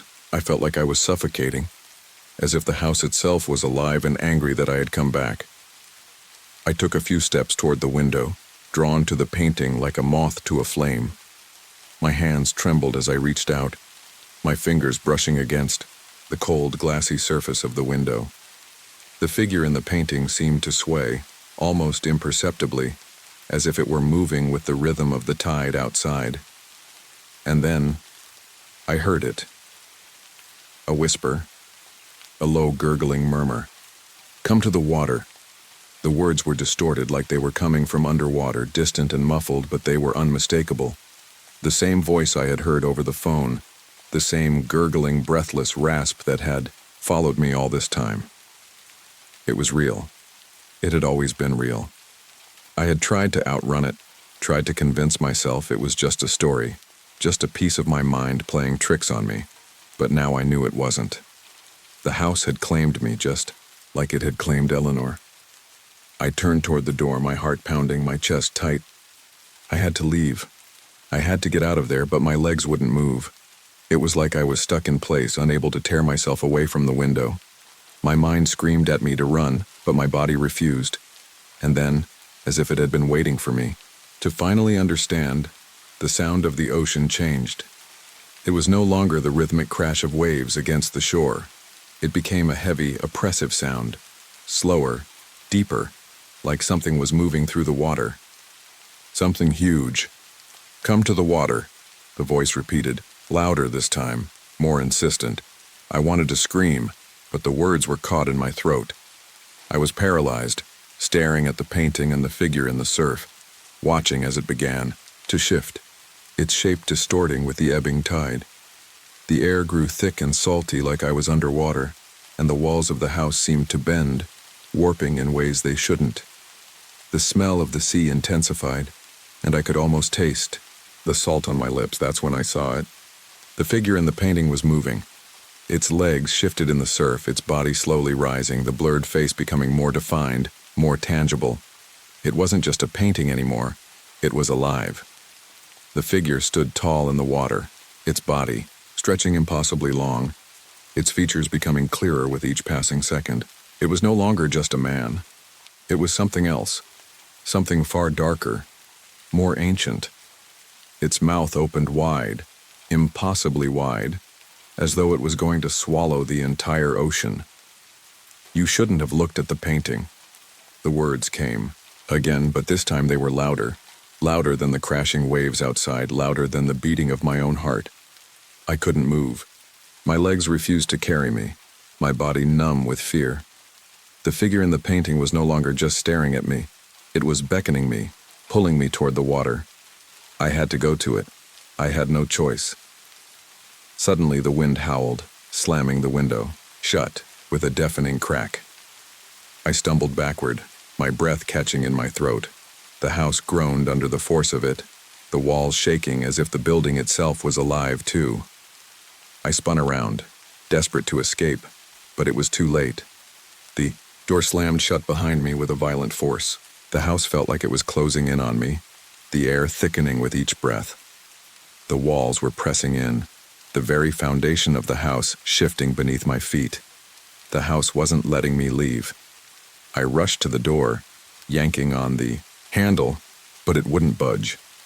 I screamed for help, but my voice was swallowed by the vast emptiness of the house. My fingers scrambled for my phone, but when I pulled it out, the screen was cracked, the display flickering in and out of focus. And then I heard it, the knocking. The slow, deliberate knocking from the walls, just like before. But this time, it was louder, more insistent, coming from all directions at once. I pressed my hands against my ears, but it was no use. The knocking reverberated through my skull. The air grew colder, and I felt the floor beneath me begin to shift. The walls warped and twisted, and I could feel the water rising, creeping, up through the cracks in the floorboards. The tide had come in and it was swallowing the house whole. The figure was no longer a painting. It was real. It was here. I took one last look at the window where the figure now stood.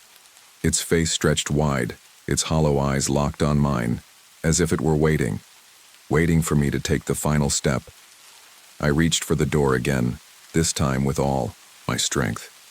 It gave way just enough for me to slip through. I ran out into the cold, salty air, my breath coming in ragged gasps. The ocean roared behind me, the waves crashing violently against the shore. I didn't look back. The house, the painting, the figure, it was all behind me now. But even as I ran, I could feel it in the pit of my stomach. It wasn't done with me. Black Shell Cove locals don't speak of the house anymore. They avoid Driftwood Lane, avoid the stories of Eleanor Voss, and they never look out toward the sea when the fog rolls in. And me? I don't need to speak of it either. But every night, at 3:07 a.m., I hear it. The phone rings, And when I answer, it's just a whisper. You shouldn't have looked at the painting. And I know deep down that I never really left.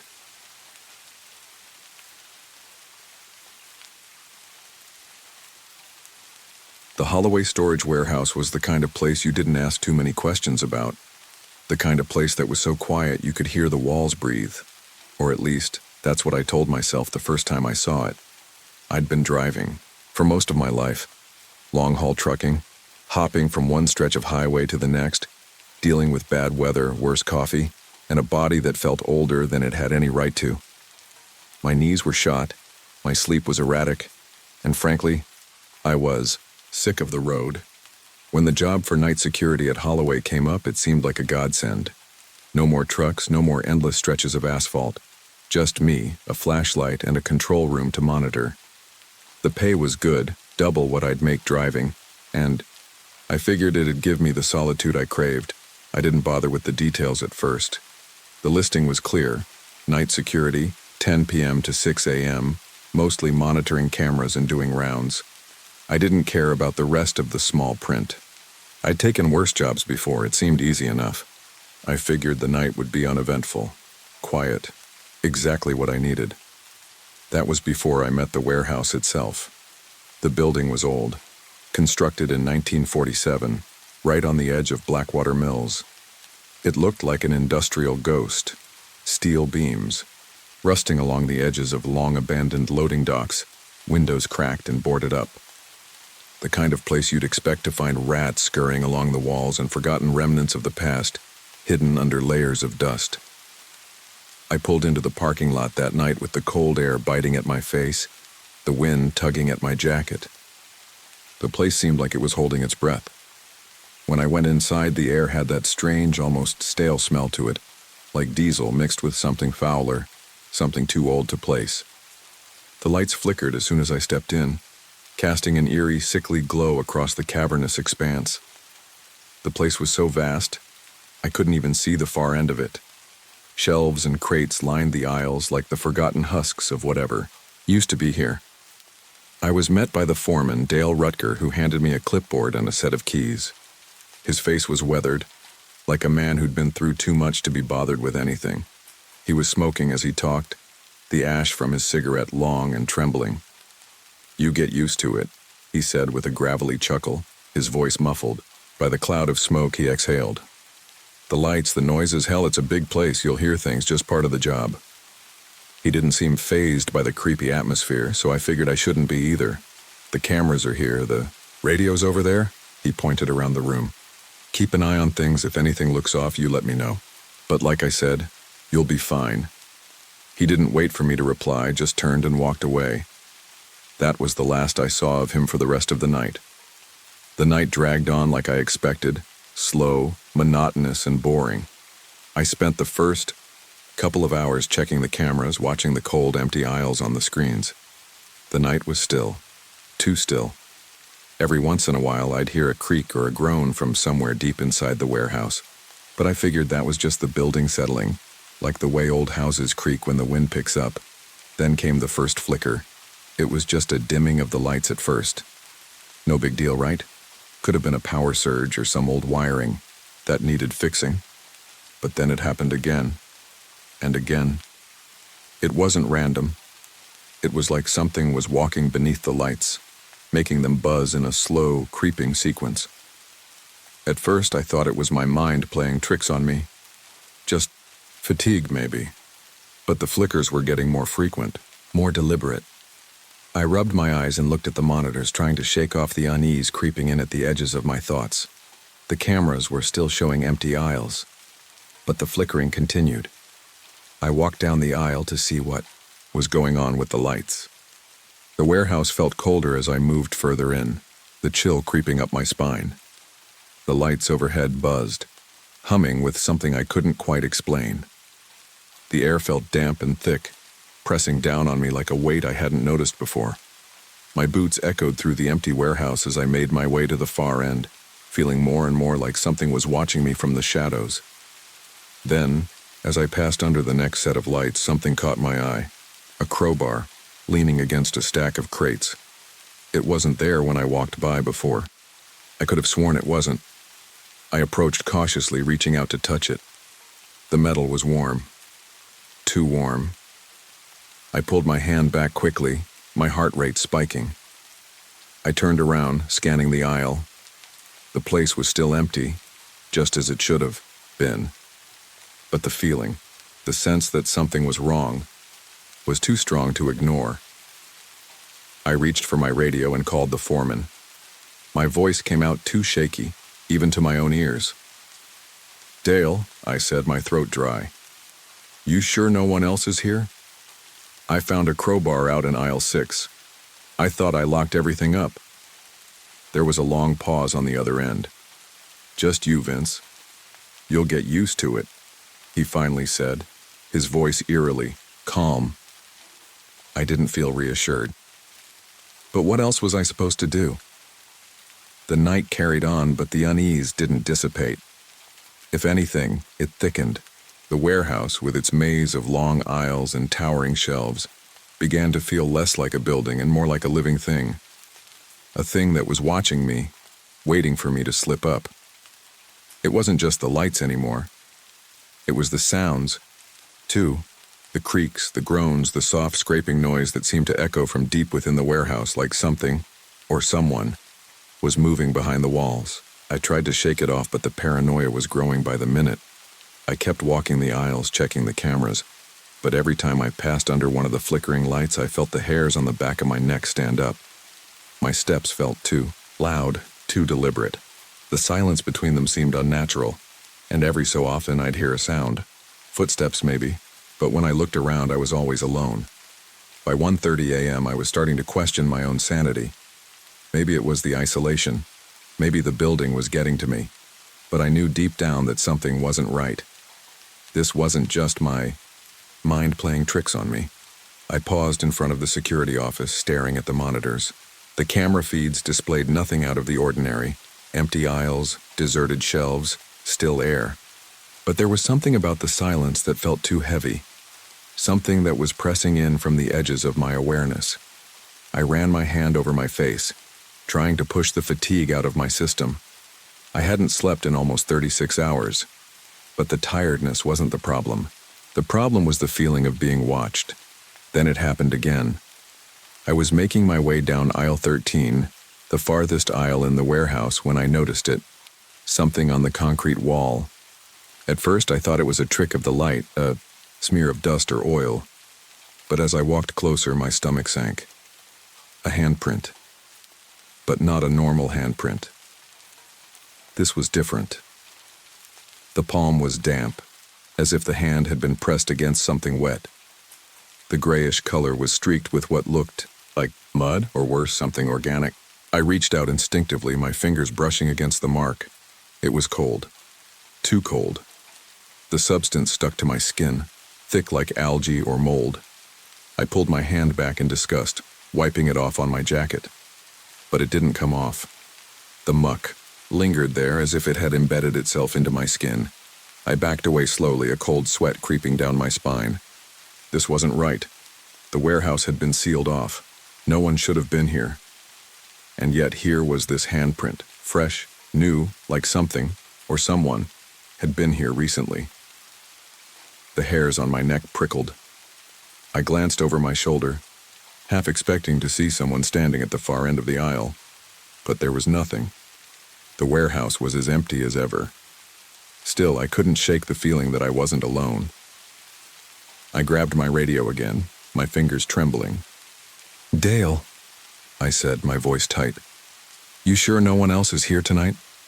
There's a handprint in aisle 13. There was a long pause on the other end, followed by a faint crackling. Yeah, I told you." Dale's voice came through, slow and almost disinterested. "Place settles at night. You're probably just seeing things." I wasn't sure if I bought that, but I didn't argue with him. What was the point? I was alone here. There was nothing else to do but keep moving. The rest of the shift dragged on. But the unease I felt never left. It was as if the very walls of the warehouse were closing in around me, suffocating me with every breath. The lights flickered more, frequently now, as if they were responding to something hidden in the darkness waiting for me to cross the wrong threshold. And the echoes, the footsteps, they weren't my own. At 3:17 a.m., as I made my way past the empty shelves, the warehouse intercom suddenly crackled to life, its static filling the silence like a broken record. "Check the loading dock," the distorted voice whispered. I froze. The loading dock was empty. I knew it. I had just checked it. But the voice, that voice, it wasn't just a random announcement. It felt deliberate. It felt directed, like something or someone was watching me, giving me orders. I stood frozen for a long moment, unsure of what to do. The voice on the intercom repeated itself, this time with a slight change in tone as if urging me to act. "Check the loading dock. Check the loading dock." The voice became louder, more insistent. Against my better judgment, I walked toward the loading dock. The place was as cold as ever, the chill of the steel walls seeping through the soles of my boots. I reached the door and stopped. The dim light from the hallway outside flickered, casting long shadows across the cracked concrete floor. The door to the loading dock creaked open. Inside, the dock was empty, just as I had expected. But then I saw it. A footprint. A single, sopping, wet footprint on the floor, as if something, or someone, had walked through the wet concrete and left it behind. But the thing that made my stomach turn wasn't the footprint itself. It was that there were no other tracks, no trail leading up to the dock. Just this one lonely mark, a mark that shouldn't have been there. I took a step back, my breath catching in my throat. My heart pounded in my chest, a frantic rhythm that echoed too loudly in the empty space. Something was wrong. I turned on my heel and hurried back toward the office, my mind racing. I didn't want to be here anymore, but I still had hours left on my shift. I wasn't sure I could make it. Just before I reached the door, I saw something in the reflection of the security monitor. It wasn't my face staring back at me. It was something crouching. A figure, its limbs too long, too distorted, hanging like a grotesque marionette. It was perched above me in the rafters. Its head was tilted at an unnatural angle. I blinked, and in the split second I closed my eyes, the image was gone. But I could still feel it, the cold stare, the presence hanging just above me, like a shadow I couldn't shake. I grabbed the flashlight from the desk, my hand shaking. "Dale," I said again, but my voice broke before I could finish. This time there was no answer. I had learned to trust my instincts over the years, even though I hated having to rely on them. My gut was telling me that something had shifted in the warehouse, something I couldn't see but could feel crawling under my skin. My flashlight flickered, casting erratic beams of light across the cluttered floor. The cold was unbearable now, creeping into my bones, settling into the marrow like it had always been there. My breath came out in sharp bursts, each one puffing into the dark air like smoke from a dying fire. I checked the time. 4:35 a.m. Still hours to go. It wasn't just the lights or the sounds anymore. It was the way the place felt. The warehouse had always been cold and sterile, but now it was hungry. Alive in a way I couldn't explain. The air felt thick, heavy, as if it had been saturated with something for years, something that had only just begun to wake up. I tried to tell myself I was overreacting. I was tired. That was all. Exhaustion and my knee acting up had probably made me paranoid, but I couldn't shake the image of that figure in the rafters. I couldn't shake the feeling that I wasn't alone anymore. I walked down aisle 13 again, my flashlight cutting through the dark. Each step I took echoed in the emptiness, but the silence didn't feel peaceful anymore. It felt like it was waiting for something to break. I stopped in front of the sealed shipping container I had passed earlier. There was something about it. Something that didn't sit right with me. The metal was old, rusted in places, and the locks were thick with cobwebs. It hadn't been opened in years. And yet something inside me told me that I needed to open it. That I had to. I took a deep breath, grabbed the crowbar I had found earlier, still warm, and wedged it between the seams of the container.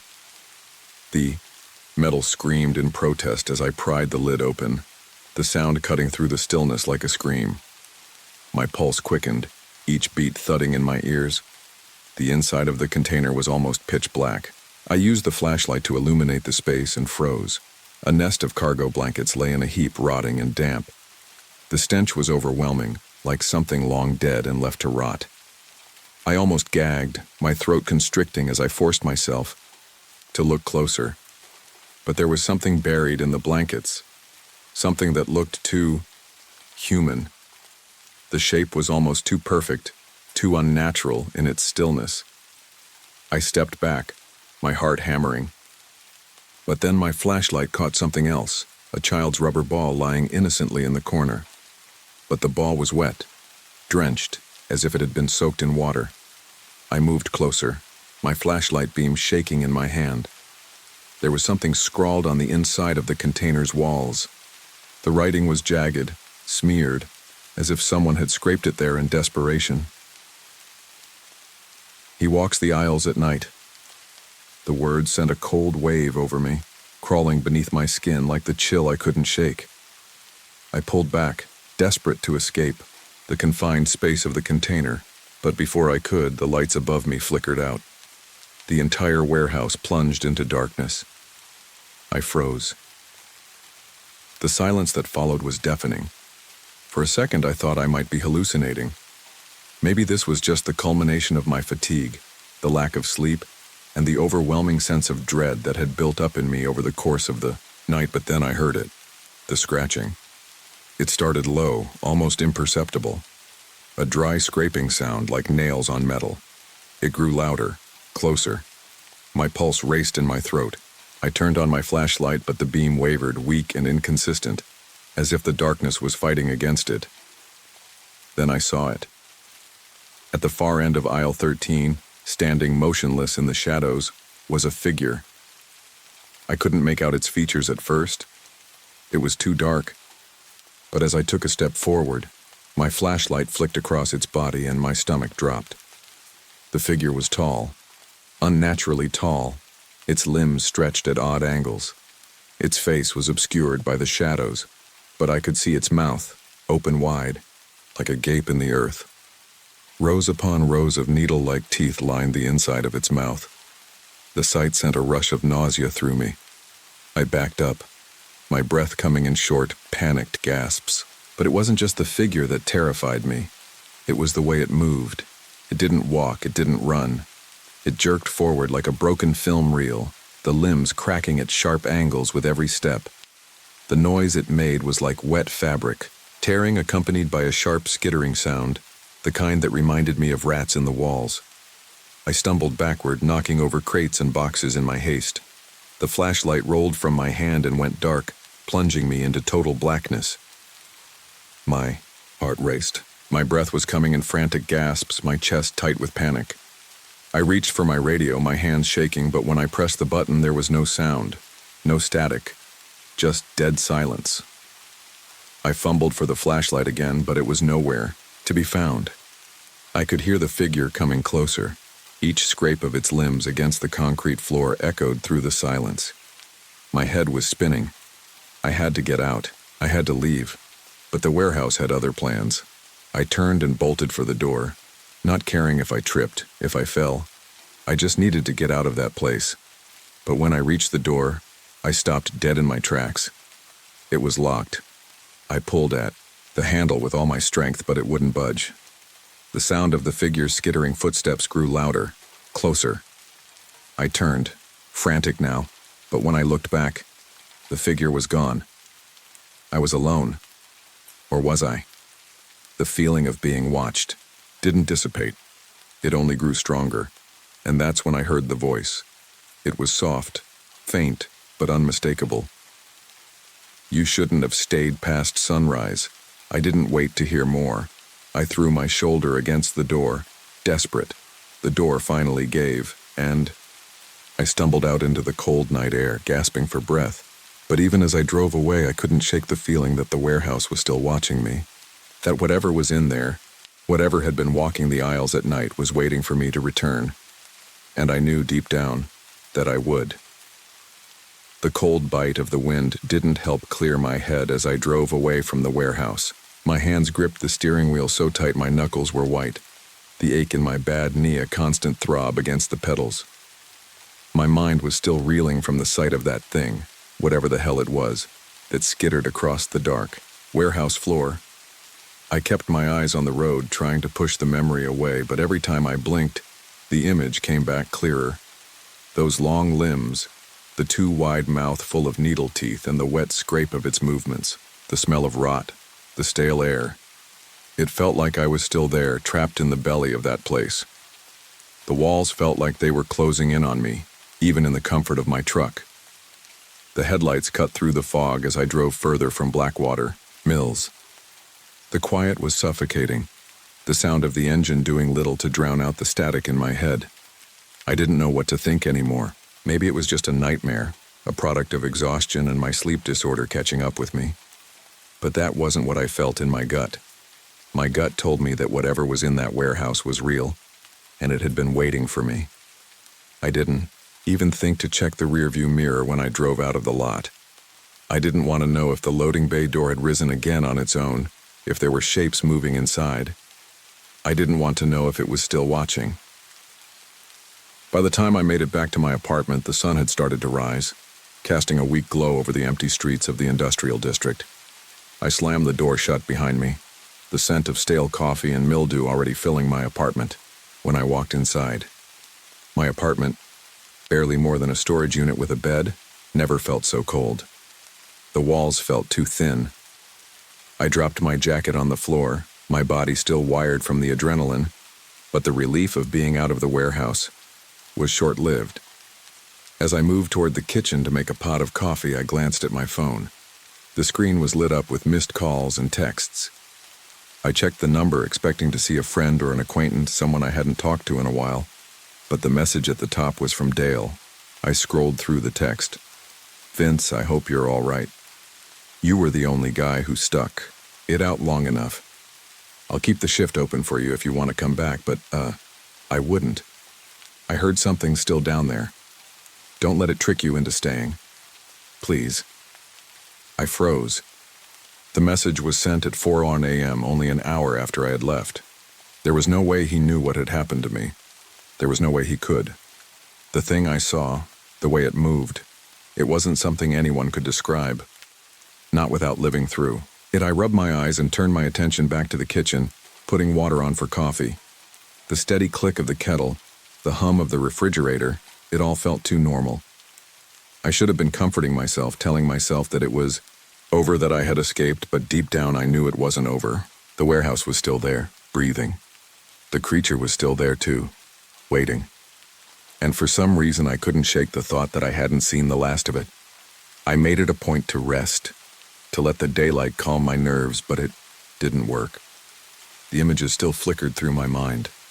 The things I had seen, the sense of being watched, the odd way the crowbar had been warm, like someone had just used it.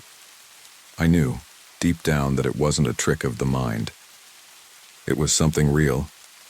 The next few days passed in a haze, a blur of tiredness and unease. I didn't talk to anyone about what happened. I couldn't. Even my body felt off, like the warehouse had somehow seeped into me, its coldness, its heaviness, the silence that didn't sit right. I hadn't gone back to the warehouse, and I wasn't planning to, but I didn't need to. Something followed me. Something had been waiting for me to step into that place, and it hadn't let go when I left. The phone calls from Dale stopped, and no one called me to take another shift. But the truth was I couldn't go back, not even for the money, but it wasn't just the warehouse that I couldn't escape. One night, a week later, I was in bed trying to sleep when I heard it. The unmistakable sound of knocking. It wasn't at my door. It came from within the walls. Knock, knock, knock. Slow, measured. A rhythmic tapping that grew louder, as if something was trying to make its way through the drywall. I sat up in bed, my heart pounding. My eyes darted around the room, trying to make sense of the noise. It was impossible, but I could hear it. The knocking, coming from inside the walls. I threw off the blankets and stumbled into the living room. The apartment was silent, save for the sound of the knocking, which was still coming from somewhere deeper in the building. I stood there, my skin crawling, feeling the weight of the night pressing in on me. I wanted to call someone. I wanted to reach out to someone, but I didn't even know who to trust anymore. I didn't know what was real. The knocking stopped as suddenly as it had begun, and for a split second I thought I might be able to go back to bed, to ignore it, to pretend it was just a bad dream. But the longer I stood there, the more I realized that the silence that followed wasn't peaceful. It was heavy. And then the phone rang. It was 3:17 a.m. I didn't want to answer it. I didn't need to. But I did. The static on the line was thick, suffocating. But then I heard it. A voice, soft and distorted, like it had been filtered through layers of static and distance. "Vince, you're still here. He's waiting." I slammed the phone down, my hands trembling. The lights in the apartment flickered once, twice, then they went out. I stood frozen in the darkness, listening to the sound of my own ragged breath. And that's when I realized it wasn't over. It never would be. The warehouse wasn't just a place. It wasn't just a building. It was something worse. Something older. Something that followed you when you left, when you tried to escape. And whatever had been waiting for me inside that dark labyrinth of metal and concrete, it wasn't finished with me yet. I don't know how long I stayed awake after that. But as the days passed, it became harder to ignore the signs. The faint flicker of lights that weren't there. The soft scraping sound beneath the floorboards. The shadows that didn't quite match their surroundings. And then, a week later, my phone buzzed. A text from an unknown number. "Don't let it catch you." I didn't know what it meant. I didn't know who it was. But I knew one thing for sure. I was never going to escape. Not really. It's hard to explain what happened after that phone call. It was like my body knew that I'd crossed a line, and now there was no going back. The world around me seemed to blur. Every corner I turned, every glance in the mirror, felt like I was just one step away from falling into something I couldn't climb out of. I couldn't escape it. It was like the warehouse, the shadow, whatever the hell had been waiting for me had planted itself inside my mind, and now it was just waiting for the right moment to pull me back in. In the days that followed, I kept seeing things. Little things at first. A flash of movement in the corner of my vision. The creak of a door that I knew I had locked. The odd sensation of being followed when I walked down the street, as if someone or something was watching from just behind me, hiding in plain sight. But that night, the night everything came to a head, I knew there was no escaping it anymore. It wasn't just in my head, it wasn't paranoia, it was real. It was a Tuesday, 2 weeks after I left Holloway Storage, when I got the call. It came late, just past midnight. The number was blocked, and instinctively I almost ignored it. But something told me that if I didn't answer, the thing that had been following me would only grow stronger. So I picked up. The static was the first thing I heard. It was the same thick, crackling sound from that first call I'd received in the warehouse. And then, through the haze of noise, the voice came through. This time, it was clearer, closer. Vince. It was a voice I recognized, but it was distorted, wrong. It sounded like Dale, but something was off.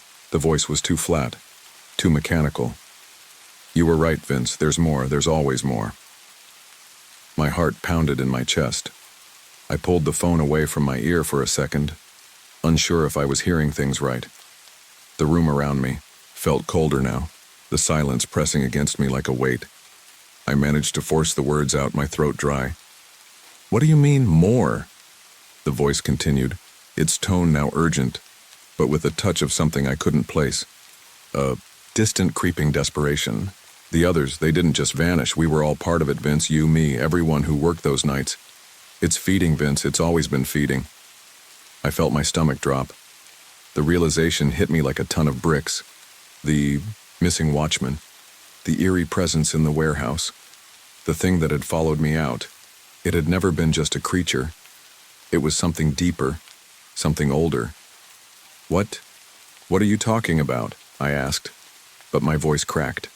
Fear creeping into every syllable. The voice on the other end of the line shifted. It was a breathless rasp now, like it was coming from somewhere far deeper, almost as though it was struggling to speak. Don't you understand? It feeds off time, off those who stay past their shift, past the hour. That's why the others were taken. We stayed too long. And you're the last one. My mind spun. What was Dale saying? What was this thing? You need to leave. Don't go back, Vince. The voice said, but the words came out more like a plea. It's already in you. It's inside you now. My eyes darted around the room. The walls felt too close, and I could hear the faint hum of the buildings. Old furnace, but it sounded like something deeper, something wet. And then, the line went dead. I dropped the phone onto the table, my hands shaking. I didn't know what to believe anymore. What was real? What wasn't? That night, I decided I had to go back to the warehouse. It felt like a choice I didn't even have control over anymore, like I was being pulled toward it, unable to resist. But part of me also knew that if I didn't go back, it would keep following me, growing, feeding. I had to confront it. I had to end it. The next morning I packed my things and drove back to Blackwater Mills. The sky was gray and the air was colder than usual, thick with an odd kind of tension. I parked in front of the warehouse, the familiar rusted steel looming before me. Walking through the gates felt like walking into a tomb. The wind cut through me, but it wasn't just the cold. It was like the place was alive, breathing, waiting.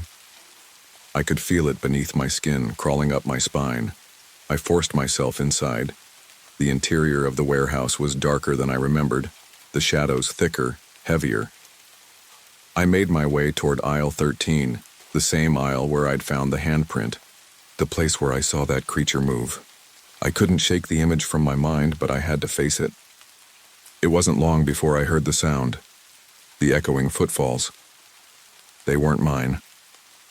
I turned, heart slamming in my chest, and saw something moving in the darkness. It was just a shape at first, a silhouette that seemed to bend and distort as it crept toward me.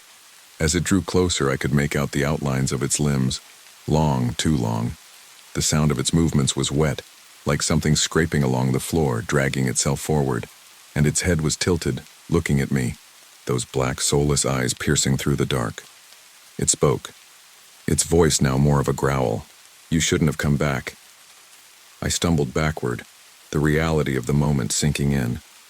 This thing, this whatever it was, had been here long before I ever stepped foot in the warehouse.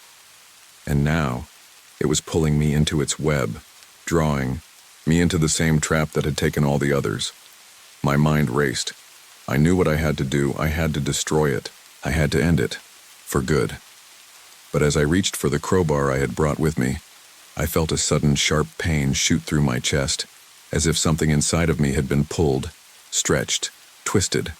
I looked down, and the shadows seemed to ripple around me, pulling me closer to it. You never left. It hissed. I tried to scream, but no sound came. The world began to fade, the edges of my vision blurring, as if the darkness was swallowing me whole. I never saw the end coming, but I know one thing. When I woke up, I wasn't in Blackwater Mills anymore. I was inside the warehouse, trapped. And the thing that had been waiting for me all this time was finally here, smiling. It had won.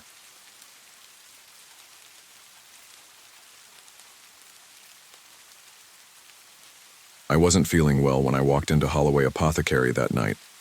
The fever had hit me hard, a burning ache in my body that no amount of blankets seemed to ease.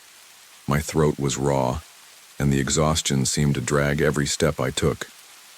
I wasn't sure if I had caught some bug or if it was just a bad cold, but either way I felt miserable.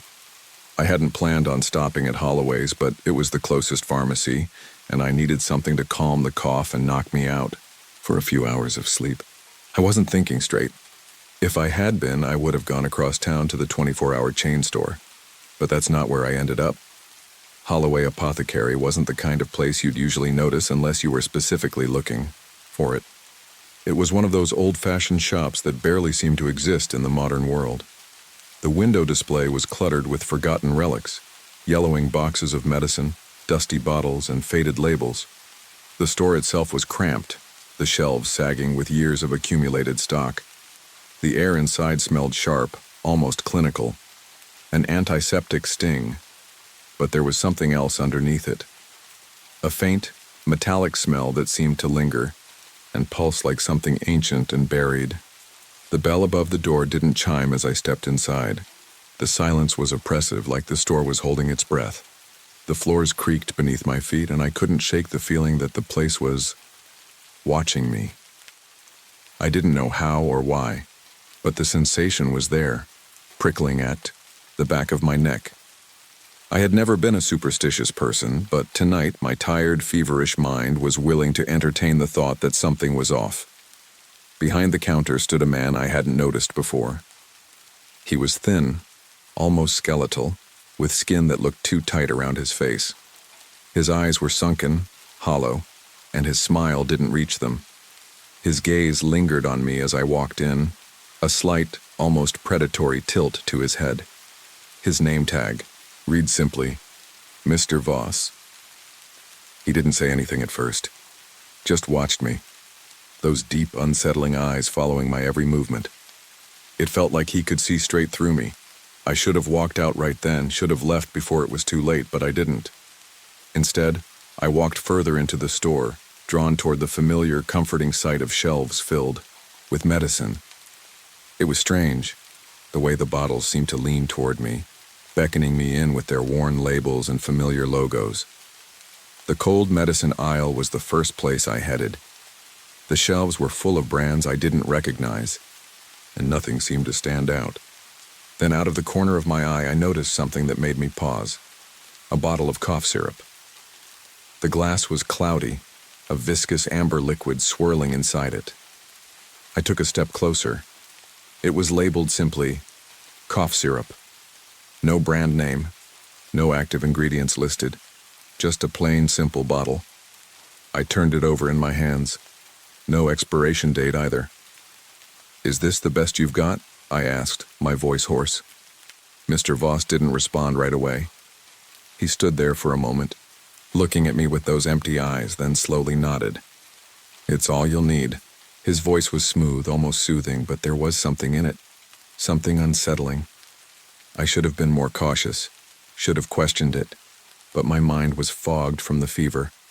All I wanted was relief. I grabbed the bottle and walked up to the counter. Mr. Voss didn't move, didn't make a sound. He just stood there watching me. As I placed the bottle down, I noticed two men standing by the back shelves, one near the corner, the other near the aisles. They weren't doing anything, just standing there, staring at the shelves. Their eyes didn't move, didn't blink. It was odd. There was something wrong about them, but in my feverish state, I couldn't put my finger on it. As I fumbled for my wallet, I tried to shake off the feeling of unease creeping up my spine. The bell over the door remained still, not ringing as it should when someone came in or out. The atmosphere in the shop was thick, pressing in on me, and I felt like I was being slowly drawn into something. It was like the whole place was watching, me waiting for something. When I paid and turned to leave, I felt it again, the strange pull, that sensation that something was wrong. The door wouldn't open. I tugged at the handle, but it felt like it was stuck. I gave it another try, harder this time, but it didn't budge. My chest tightened. I turned back, thinking maybe Mr. Voss had some sort of mechanism in place that had jammed the door, but he wasn't behind the counter anymore. The two men, the ones who had been standing near the shelves, were now much closer. They had moved without a sound, standing just behind me now, close enough that I could smell the stale scent of their clothes, the faint musk of something old. One of them had a cigarette dangling from his lips, his fingers twitching nervously. The other man didn't even blink, his eyes fixed on me with a gaze that felt almost predatory. I turned around quickly, my heart starting to pound in my chest. The air was thick now, suffocating. There was something heavy pressing in from all sides. My phone vibrated in my pocket, and I almost jumped out of my skin. I pulled it out, hands trembling, to find an unknown number on the screen. Without thinking, I answered it. The voice on the other end was distorted, crackling through the phone, but I could make out the words clearly enough. "Check the obituaries." I froze. The man near the counter, Mr. Voss, was smiling at me now. His grin was wide, stretching unnaturally across his face. "I see you've found our best remedy," he said, his voice too calm, too soft. I wanted to scream, to run, but my body wouldn't obey. The door still wouldn't open, and the two men were closing in.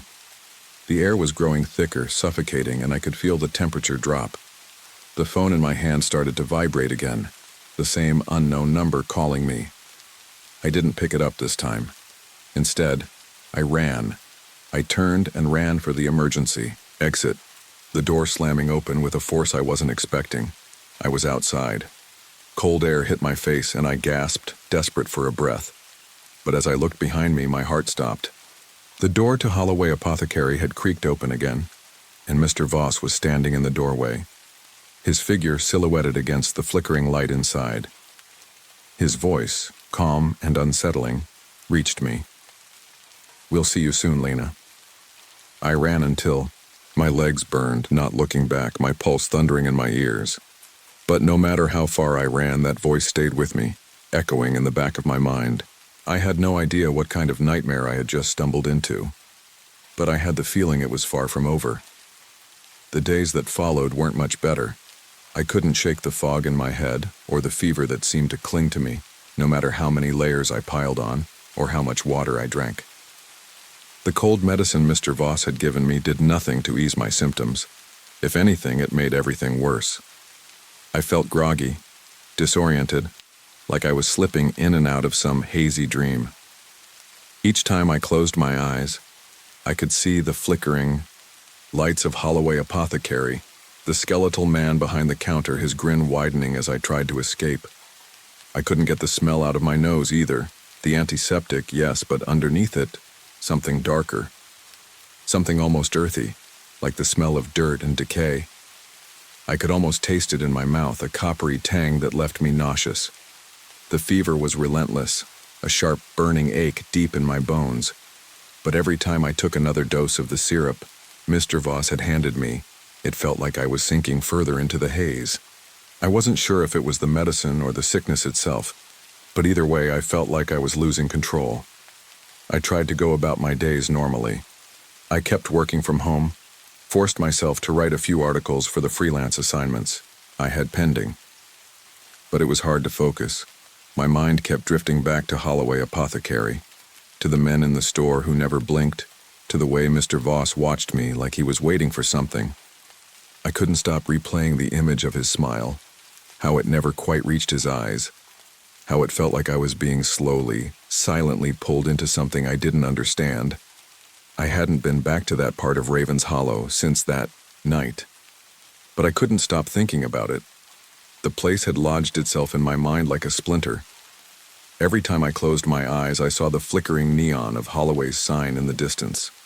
It haunted me, tugged at me, until it became an obsession. Maybe it was just the fever. Maybe I was just losing my mind. But I needed to know what had happened there, what had happened to me. So one afternoon, 5 days after my visit, I found myself standing in front of Holloway Apothecary once more. The cold had settled in, the wind biting at my skin, but my feverish body didn't feel the chill. The rain was coming down hard, making the streets shine like wet glass. It was dark already. Early evening, the kind of cold, damp night that made everything feel off, like the world was pressing in around you, keeping you from getting too far from its gaze. The bell over the door didn't ring when I opened it. This time. Not that it mattered. There was no one in the store to hear it. The shelves were empty now, the cluttered bottles and boxes gone, leaving behind dusty shelves that looked strangely barren. I took a few steps into the store, the creak of the floorboards unnerving in the silence. I couldn't see Mr. Voss anywhere. The two men were gone too, but the air was still thick with that same coppery smell, the one I had noticed before. It was heavier now, almost suffocating. "Hello?" I called, my voice too loud in the silence. No answer. My breath felt short, and I could feel the sickness creeping up on me again, the burning ache in my throat and chest returning. I took a step further in, and that's when I noticed something I hadn't seen before. A door in the back of the store that hadn't been there on my first visit. It was old, wooden, and weathered, the paint peeling off in chunks. I couldn't explain why, but I felt drawn to it as if something was pulling me toward it, like I had to see what was behind it. I knew I should leave. I knew this was a mistake, that coming back to this place could only lead to more trouble. But my curiosity, my desperation to understand what had happened to me, overpowered any sense of reason. The door was locked. I shook the handle, but it didn't budge. My heart was pounding in my chest now, and my hands were shaking as I reached into my bag for my phone, thinking maybe I could call the police or a friend. But when I pulled it out, the screen flickered to life, and I noticed something strange. There was a missed call, an unknown number, the same as the one I had answered the night I had visited Holloway Apothecary. My fingers hesitated over the screen. I should have called the police. I should have called someone, anyone, to tell them where I was. But instead, I dialed the number back. It rang once, twice, and then someone picked up. "You shouldn't have. Come back," a voice rasped, distorted and crackling like the phone line was being squeezed. The voice was low, almost a whisper, but it sounded so familiar. It was Mr. Voss's voice. I froze, the words sinking into my bones. My heart was pounding so hard now that I could barely hear anything else. The blood was rushing in my ears, and I felt the weight of something pressing down on me, something from inside the store, something that had always been here, lurking just beyond my awareness. "Who is this?" I managed to croak, but the line was dead before I could get an answer. I looked around, my breath coming fast, my head swimming. The store felt darker now. The shadows in the corners seemed to stretch and shift. Something was wrong. I needed to leave. I turned to go, but the door wouldn't open. I rattled the handle again. Nothing. My heart thudded louder and my throat tightened in panic. And that's when I heard it. Footsteps, slow and deliberate, echoing from somewhere in the back of the store. My stomach dropped. I wasn't alone. I wasn't alone. I didn't look back. I didn't even hesitate. I turned and ran, crashing into the shelves, knocking over a stack of old, dusty boxes. My feet pounded against the floor as I bolted toward the door, frantic now, my mind racing. I reached for the handle one more time and shoved it with all my strength. The door opened. I stumbled out into the cold, wet night, my legs shaking as I collapsed against the pavement. My breath came in ragged gasps, and the rain stung my face, but I didn't care. I just needed to get away, to get far, far away from that place. But as I caught my breath, I heard something that made my blood run cold, the creak of the pharmacy door opening again. And then in the distance, that same voice, calm and cold as ice. "We'll see you soon, Lena." I didn't sleep that night. I couldn't. Every time I closed my eyes, I saw the door creaking, open behind me, the shadows stretching across the floor like they were alive. The sound of that voice, Mr. Voss's voice, still rattled around in my skull. "We'll see you soon, Lena." It felt like an omen, like a promise that I couldn't outrun. My mind raced through the events of the evening, replaying every moment over and over again. The strange men in the pharmacy, the feeling that something wasn't quite right about the place. And now, the mysterious phone call, the unexplainable door in the back of the store, and the locked room I couldn't get into. Everything about Holloway Apothecary felt wrong, like it was stuck in time, like it was a place that shouldn't exist anymore. But I knew one thing for sure. I couldn't go back. I couldn't face Mr. Voss again, or whatever else lurked in that dark store. The fever came back in full force by morning. My head throbbed, my limbs felt weak, and the burning ache in my chest made it feel like I couldn't catch my breath. I was lightheaded, dizzy, like I was swimming in some strange fog that wouldn't lift. Every time I moved, I felt nauseous, a bitter taste crawling up my throat. I tried to force myself to eat something, anything, but the thought of food made me gag. I could barely keep a glass of water down. I texted my friend Carly asking if she could come over. I needed someone, anyone, to help pull me out of this. But after a few minutes, I received a message back saying she was stuck at work and couldn't make it. I didn't blame her. She had her own life to live, her own problems to deal with. But it only made me feel more alone. That's when I heard it, the sound of something faintly tapping on my window. My apartment was small, a cramped studio above a cafe on the quieter end of Blackwell Street. The rain was still coming down in sheets, and the wind howled outside. But this sound, it wasn't the wind. It was rhythmic, slow, methodical, a knock. At first I thought it was just my fever playing tricks on me, but the tapping continued. 3 distinct knocks, one after the other. I stood frozen in the middle of my room, heart hammering in my chest, my eyes locked on the window. I couldn't move. I wanted to, I really did, but something held me in place. My limbs felt like they were made of stone, my feet rooted to the floor. Another tap, closer now. I couldn't bring myself to look outside, but I had to. I had to know. My feet carried me to the window against my will, and I peeled back the curtain, heart racing in my throat. Nothing. No one. The street was empty, the rain pouring, down in sheets, the neon lights from the cafe flickering like weak stars. The alley below my window was bathed in the dim glow of a lamppost, but there was no one there. No figure standing in the rain, no movement, no sign of life. I should have been relieved. I should have walked away from the window and gone back to bed, but my feet stayed rooted to the spot.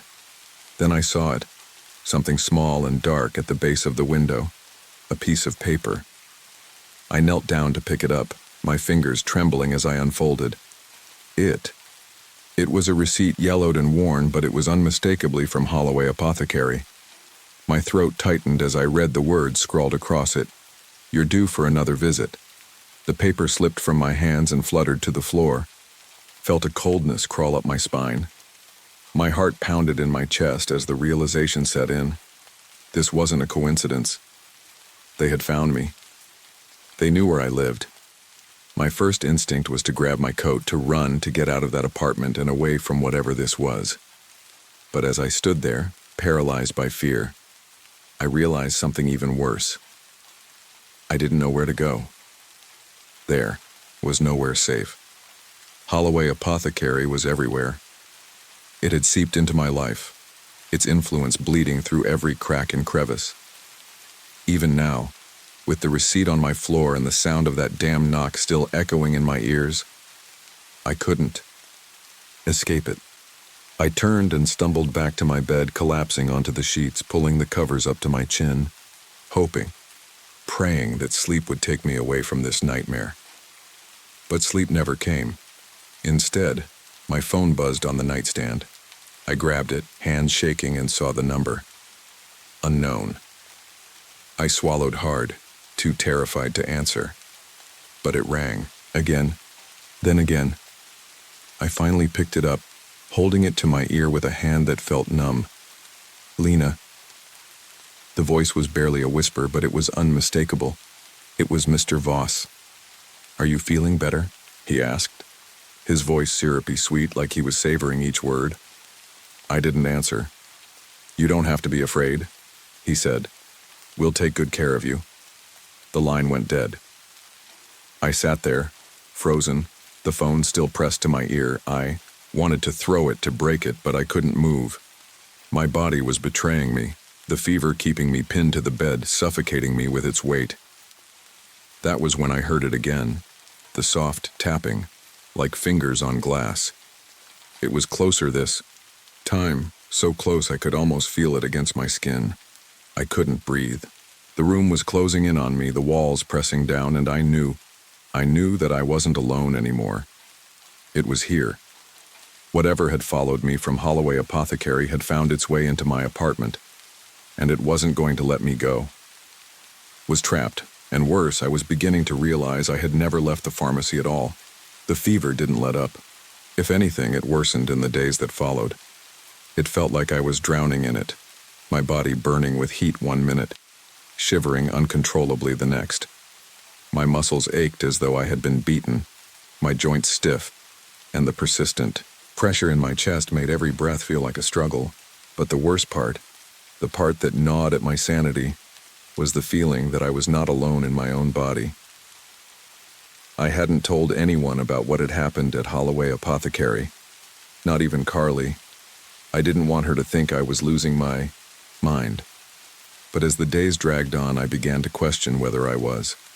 I'd heard of post-traumatic stress and how people can become haunted by things that happen to them. But this felt different. It wasn't just the stress. It was something else, something darker. It was as if Holloway Apothecary had planted itself in my mind, growing deeper with every passing hour, every whispered phone call, every strange knock on my window.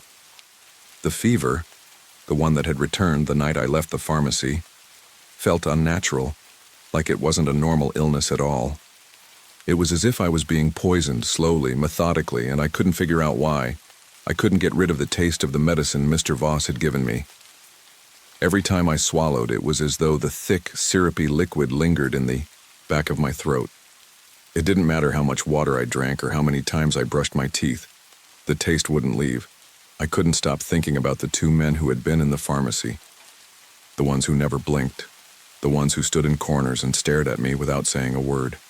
I kept seeing their faces in the reflections in my apartment's windows, in the mirror, in my dreams. And now I couldn't escape the sensation of their eyes on me. Every time I turned a corner, every time I passed a mirror or a dark alley, I felt their presence. Like they were waiting for me, like they were always just a step behind. But it wasn't just the men. It was Mr. Voss. The way he'd smiled at me in that cold, unblinking way, his skeletal fingers trembling slightly as he handed me the medicine. I couldn't shake the feeling that he was watching me, even when I couldn't see him. I went back to the pharmacy the next day. I don't know why. Maybe it was because I thought I could confront whatever this was, get answers, and move on. Maybe. I just needed to see if it was all real. But I knew deep down that it was more than real. It was like I was trapped in some kind of twisted loop, and the only way out was to understand it, to face it head on. I stood in front of Holloway Apothecary for a long time, the chill wind biting into my skin. The neon lights flickered above, casting jagged shadows across the sidewalk. The same feeling of unease hit me as soon as I stepped through the door. The bell didn't ring this time, though. It was as if it had disappeared, just like everything else that had seemed off when I first arrived. The pharmacy was empty. No strange men, no Mr. Voss. The shelves of expired medicine still lined the walls, the familiar antiseptic smell filling the air. But there was an eerie stillness to it now, a quiet that felt too thick, too suffocating. I walked through the aisles, the cold linoleum beneath my feet creaking in protest. Every step felt wrong. Every sound echoed in the silence. I wasn't sure what I was looking for. Maybe proof that I was just imagining all of this, maybe a way to explain away the nightmares and the strange events. But as I walked further into the store, something caught my eye. At the back of the pharmacy, behind a curtain I hadn't noticed before, was a small door. It was slightly ajar, and the smell of something rotten leaked out from behind it. I felt drawn to it like a moth to a flame, despite the instinct that screamed at me to turn around and leave. But I couldn't. Not now. Not when I was so close to uncovering whatever secret this place had been hiding. I reached out and pushed the door open. The hinges squealed in protest, but the door gave way easily, revealing a narrow staircase that led down into darkness. The air that rushed up from below was thick with the scent of mildew and decay, a stifling, oppressive atmosphere that made my skin crawl. I hesitated at the top of the stairs, my breath shallow, but I couldn't stop myself. I took a step down, then another, and another. The staircase was rickety, old, and creaked with each movement, but the sound didn't seem to echo. It just absorbed into the silence like it was being swallowed by something. At the bottom of the stairs, the air felt heavier, colder. I could barely make out shapes in the dim light. Shelves filled with jars of strange, murky liquids, piles of old medical equipment, and stacks of yellowed papers. But the worst thing was the walls. They were lined with old photographs, some faded, some half destroyed. But they all had one thing in common. They were all of people who looked sick, too sick, as if they were already dead, their faces pale and sunken. I was about to turn back when I saw something that made my blood run cold. A glass jar, placed carefully in the center of a table, held a dark, viscous liquid inside. But it wasn't the liquid that caught my attention. It was the label. The handwriting on it was unmistakable. Lena Carter. For the fever. My stomach twisted violently and I stumbled backward, knocking into a stack of papers. The sound echoed through the basement, sharp and jarring. I ran up the stairs as fast as I could, my heart pounding in my chest. The door to the pharmacy was wide open when I reached the top. And standing in the doorway, just as I had feared, was Mr. Voss. He smiled that tight, unnerving smile again. "We're glad you came back, Lena." The air seemed to freeze around me, and I realized, with a sickening certainty, that I would never leave this place. I didn't run. I should have, but I didn't. I stood there frozen, my heart racing, my breath shallow and uneven, as Mr. Voss stepped further into the room. His skeletal face, the hollow eyes that followed every shift of my gaze, were too much to ignore. His smile, that smile was now a knowing one, as if he had been waiting for me all along, like this entire nightmare had been planned from the moment I stepped through the door that first night. "You're early, Lena," he said in his smooth, unsettling voice. "But it's all right. You're where you're supposed to be."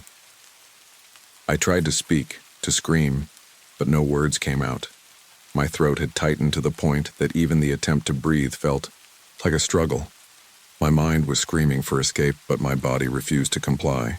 I was rooted in place, every ounce of my strength drained away by his presence. The two men from before had appeared as if they were always there, silently watching from the corners of the pharmacy. They didn't blink, didn't move, only watched, their unblinking eyes fixed on me like vultures circling their prey. I finally managed to take a step backward, then another. Then I turned, feeling the cold rush of panic settle deep in my stomach. The front door was wide open, the rain pouring outside, a perfect excuse to escape. But as I moved toward it, my feet seemed to grow heavier, my steps slowing, with each passing second as though the very ground beneath me was resisting my exit. "You'll find the door won't open," Mr. Voss said, as though reading my thoughts. "Not this time. You're here for more than just cold medicine, Lena." I turned to face him, my mind racing, trying to make sense of what was happening. I was shaking now, my hands trembling as I reached for my phone in my pocket. It wasn't much of a weapon, but I couldn't let myself think about it. I had to focus. I had to get out. The phone buzzed in my hand just as I pressed the screen to unlock. I glanced down, seeing the name flash on the screen in bold letters, "Unknown." My pulse raced, and I had the sudden, irrational feeling that this call was going to change everything. The phone vibrated in my palm, and I had no choice but to answer. I was too far gone now to refuse. The line crackled with static as the voice on the other end whispered, "Check the back room, Lena. You'll see what you've been looking for." I could barely breathe. The voice sounded familiar, like a voice I had heard before but couldn't quite place. It was soft, soothing, yet there was something profoundly wrong about it.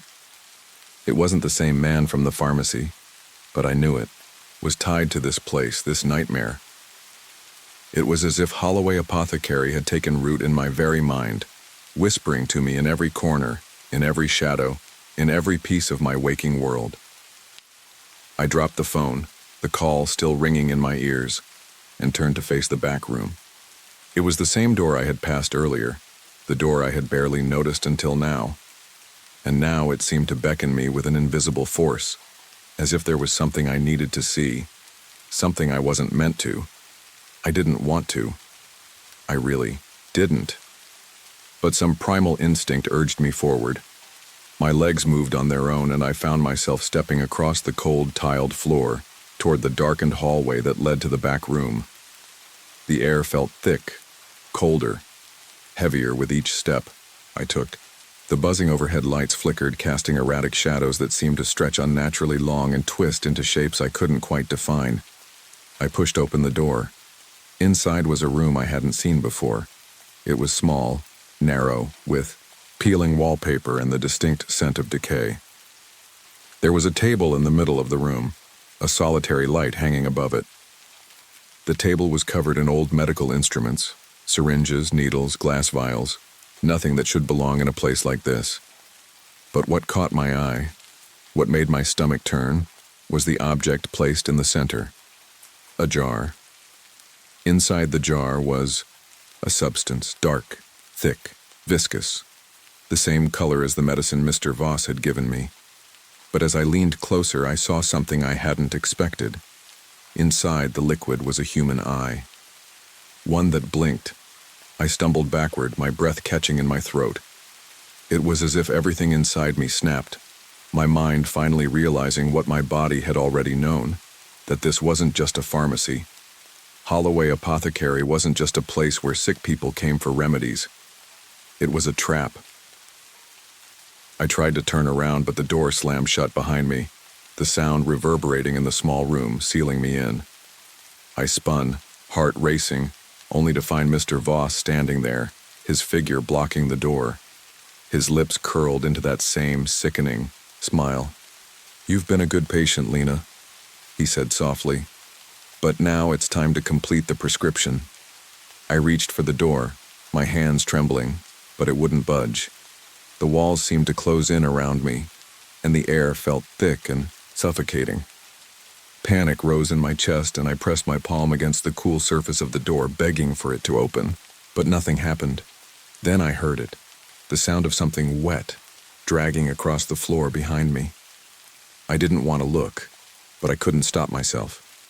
My head turned, and what I saw made my blood run cold. The two men from earlier were now crawling toward me, their limbs bent at unnatural angles, dragging themselves across the floor like marionettes. They weren't human anymore.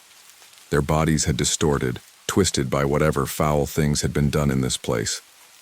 As they neared, I backed away, panic flooding my system. My legs gave out beneath me and I collapsed to the floor. I tried to scream, but the sound stuck in my throat, silenced by the thick, suffocating air. I realized in that moment that I wasn't going to leave. Not alive, at least. I wasn't sure how much time had passed before everything went dark, but the last thing I saw before losing consciousness was Mr. Voss's face, his smile stretched impossibly wide. "You'll be fine, Lena," he whispered. "You'll never leave, but you'll always be here."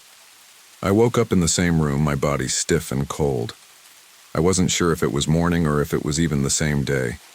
The walls seemed to pulse in time, with my heartbeat, and I could hear the distant sound of a bell ringing softly. I didn't leave the pharmacy that day, and I never would.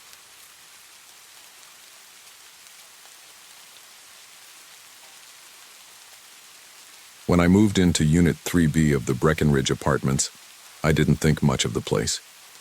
It was cheap, more affordable than most apartments in Blackwater, and with my job as a paralegal, I needed all the savings I could get. The building had character. Yeah, that's what they called it when I inquired about the obvious signs of neglect. "Historic charm," the landlord said, smiling as he showed me the creaky floors and the cracked windows.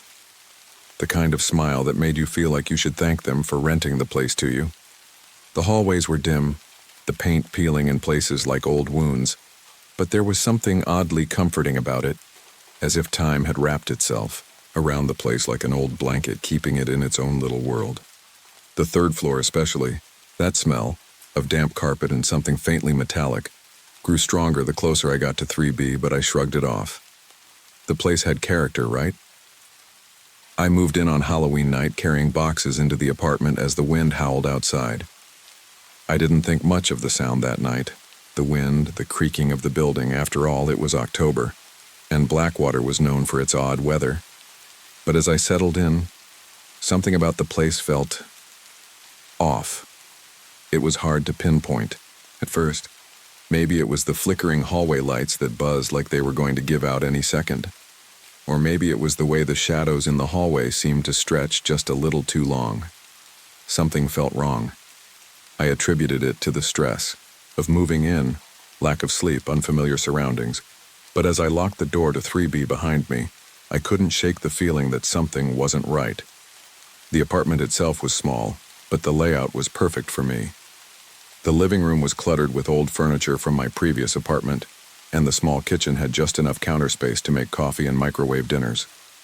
The bathroom, however, was cramped, and I immediately noticed the dark stains on the edges of the ceiling tiles. I made a mental note to get a ladder and clean it up later. That first night, I didn't sleep much. It wasn't just because of the new surroundings or the unfamiliar sounds of the building settling. I kept hearing something outside the apartment. Footsteps. Not the usual creak of old wood, but the deliberate, slow shuffle of shoes dragging across carpet. I kept getting up to check the hallway, but each time the hall was empty. Only the flickering light bulbs casting long, distorted shadows that seemed to grow and shrink like they were alive. I shook it off the first time, thinking it was just the wind, or maybe the sound of someone else coming home late. But when it happened again, around 2 a.m., I was starting to feel uneasy. I went to the peephole and peered out. The hallway was as empty as before, the walls lined with faded wallpaper that looked like it hadn't been touched in years. There was no one there. No sound, no movement. Then, without warning, something pushed hard against my shoulder, shoving me sideways into the door. I caught myself against the wood with a gasp, my heart hammering in my chest. The hallway was still empty, but I could feel the air shift, cold and damp like a storm had suddenly passed through. The smell of wet earth and ozone filled the air, thick and unsettling. I pulled the door open and glanced down the hallway. It was silent again, but I didn't feel alone. The shadows stretched unnaturally, bending at odd angles, following me as I stepped back into the apartment. Something was wrong. Something had just touched me, shoved me, and now it was gone. But I could still feel the weight of it, like a presence lingering in the air. The door clicked shut behind me, and I leaned against it, my breath shallow, trying to convince myself that I was just imagining things. I didn't believe in ghosts or things that go bump in the night. But this felt different, like the walls were holding secrets waiting to make themselves known. I didn't sleep that night. I couldn't. The sounds outside continued. The drag of feet, the soft murmur of something too faint to understand. My eyes stayed wide open, staring at the ceiling as the clock ticked on. I kept telling myself it was nothing. Old building noises. But deep down, I knew it wasn't. By the time the sun rose the next morning, casting weak light through the dusty blinds, I told myself, I'd be fine. I was just tired settling into a new place. I'd make coffee, go to work, and forget all about the strange sensation I had the night before. But when I passed Ms. Dolores's apartment on my way out, she was standing by her door, peering through the chain lock at me. She looked like she hadn't slept in days. Her eyes were wide, her hands shaking as she clutched the chain. "You felt it too, didn't you?" she whispered, her voice barely audible. I froze, staring at her, unsure of how to respond. She didn't smile, didn't wave. She just stared at me with that unnerving gaze. "The thing in the hallway," she said, her voice trembling. "It doesn't like new tenants. It's been waiting for you." I didn't know what to say. I didn't want to ask her anything else, but she spoke again, almost as if she had been waiting for me to ask. "It happens every year. Halloween, just before the frost hits. It's always the same." And with that, she shut the door, leaving me standing in the hallway, unsure of whether what I had experienced was real or just some bizarre coincidence. But in that moment, I knew I hadn't imagined the feeling. Something had been there, something waiting. I wasn't sure what to make of it, but I would find out, and I would soon learn that Ms. Dolores was right. The building had been waiting for me, and it wasn't about to let me leave. I didn't tell anyone about what happened that first night. Not my co-workers, not my friends, not even my family. I didn't want to sound crazy. I figured it was just a combination of stress, an old building, and the usual odd noises you get when you're living somewhere unfamiliar. Still, the feeling that something was watching me, waiting, for me didn't go away. In fact, it only got worse. The second night was quieter at first. I went to bed early, thinking a full night's rest would clear my head. But no matter how many times I turned my pillow over, The room felt colder than usual, the kind of cold that crawls under your skin and sits there, a heavy weight at the back of your neck. I figured it was just the draft, the building settling again, so I wrapped myself in my blankets and closed my eyes. But at 2:17 a.m., I was wide awake. I don't know what woke me up. Maybe it was the silence, the absence of the usual city noises, or the way the shadows seemed to stretch longer than they should. But I felt it. That presence. The same oppressive weight I couldn't shake from the night before. I lay perfectly still in bed, holding my breath, listening for any sound, any sign that I was just being paranoid. Then I heard it, the sound of footsteps. It wasn't a person walking. No, this was something slower, heavier, dragging itself along the hallway floor like something wounded. The sound was so distinct I could almost feel the vibrations through the thin walls of the apartment. It stopped right outside my door, and for a moment everything was still. Too still. I forced myself out of bed and shuffled to the peephole, praying I wouldn't see anything. But I couldn't stop myself from looking. My pulse thudded in my throat as I pressed my eye to the small lens. The hallway was empty. There was nothing there. The shadows hung still, unmoving, but the air felt thick. It was the smell again, earthy and metallic, like something rotting beneath the floorboards. My fingers shook as I backed away from the door. I don't know what made me do it, but I opened the door just a crack. The hallway stretched before me, dim and quiet, save for the low hum of the lights above. The floor creaked as I stepped out, my heart pounding in my chest. There was no sign of anyone, no drag marks, no shadows creeping along the floor. Nothing. I stood there for a moment, listening. The silence was so thick it was almost suffocating. Then I heard it again. The unmistakable sound of something shifting in the hallway. Slowly, painfully, something heavy dragging along the floor. It stopped again right outside my door. This time I didn't move. I just stood there, my hand gripping the doorframe so tightly that my knuckles went white. The hairs on the back of my neck stood up, and I felt my breath hitch in my chest. I knew I wasn't alone, but I couldn't bring myself to look through the peephole again. I couldn't. Instead, I backed away, retreating into the safety of my apartment. I locked the door behind me, double-checked the bolt, and pressed my back to the cold wood. But I knew deep down that it didn't matter. I wasn't safe. Whatever it was, it knew I was there. I didn't sleep the rest of the night. I just lay in bed staring at the ceiling, waiting for the sound to start again. It never did, but I couldn't shake the feeling that I wasn't alone. The air was thick with the presence of something I couldn't see but could feel, and the fear gnawed at me like something alive. When morning finally came, I felt exhausted, drained, like I hadn't slept at all. I went about my day trying to convince myself that it was just my imagination. I worked, ate lunch, went through the motions like any other day. But every time I closed my eyes, I saw the hallway, dark and empty, stretching out before me. Every time I passed the door to 3B, my stomach turned and the air smelled sharper, heavier. I bumped into Ms. Dolores in the hallway again that afternoon. She was standing outside her door, her weathered hands shaking as she fumbled with her keys. Her eyes locked onto mine the moment I stepped into view, and I could see the fear in them. She didn't smile this time. "You felt it again, didn't you?" she said, her voice hushed, like she didn't want anyone else to hear. "It's getting stronger." I nodded without saying anything. I didn't know what to say. How could I explain to someone that I had just been standing in my apartment, hearing footsteps from nowhere?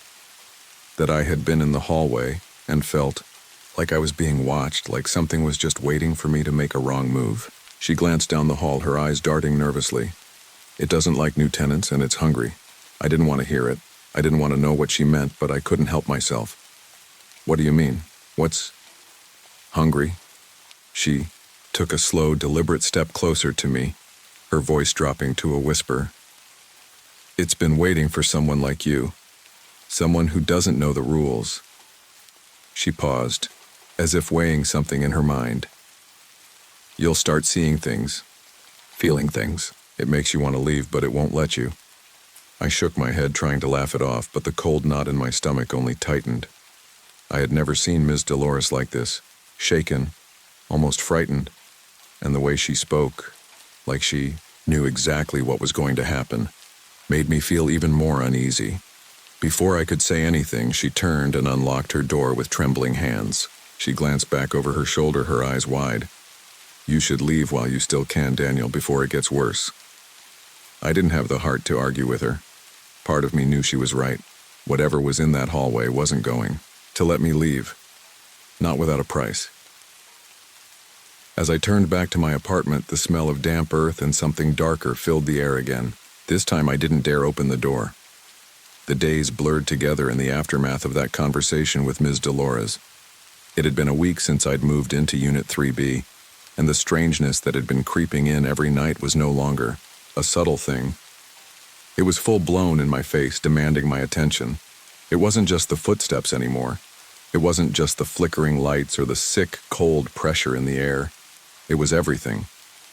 I had tried to ignore it. I figured I was tired, stressed. Maybe the old building was just playing tricks on me. But deep down, I knew that wasn't it. Something was wrong here. Something was very wrong. The second thing that set me on edge happened late that evening. I was cleaning up my kitchen, trying to distract myself from the growing dread that clung to every corner of my apartment. The air smelled like mildew and something sharper, like a rusty nail buried in wet soil. I moved to the bathroom to grab a towel, and that's when I saw it. A small black and white photograph was wedged between the medicine cabinet and the wall. I didn't remember putting it there. In fact, I hadn't seen it at all since I moved in. It wasn't like any photo I'd ever seen before. It was a picture of a family, a man, a woman, and 2 kids, standing stiffly in the very apartment I was now living in. The kids were wearing short-sleeved white dresses, their hair slicked down. The father had an unsettling blank stare, his eyes frozen in time, and a hard, grim expression.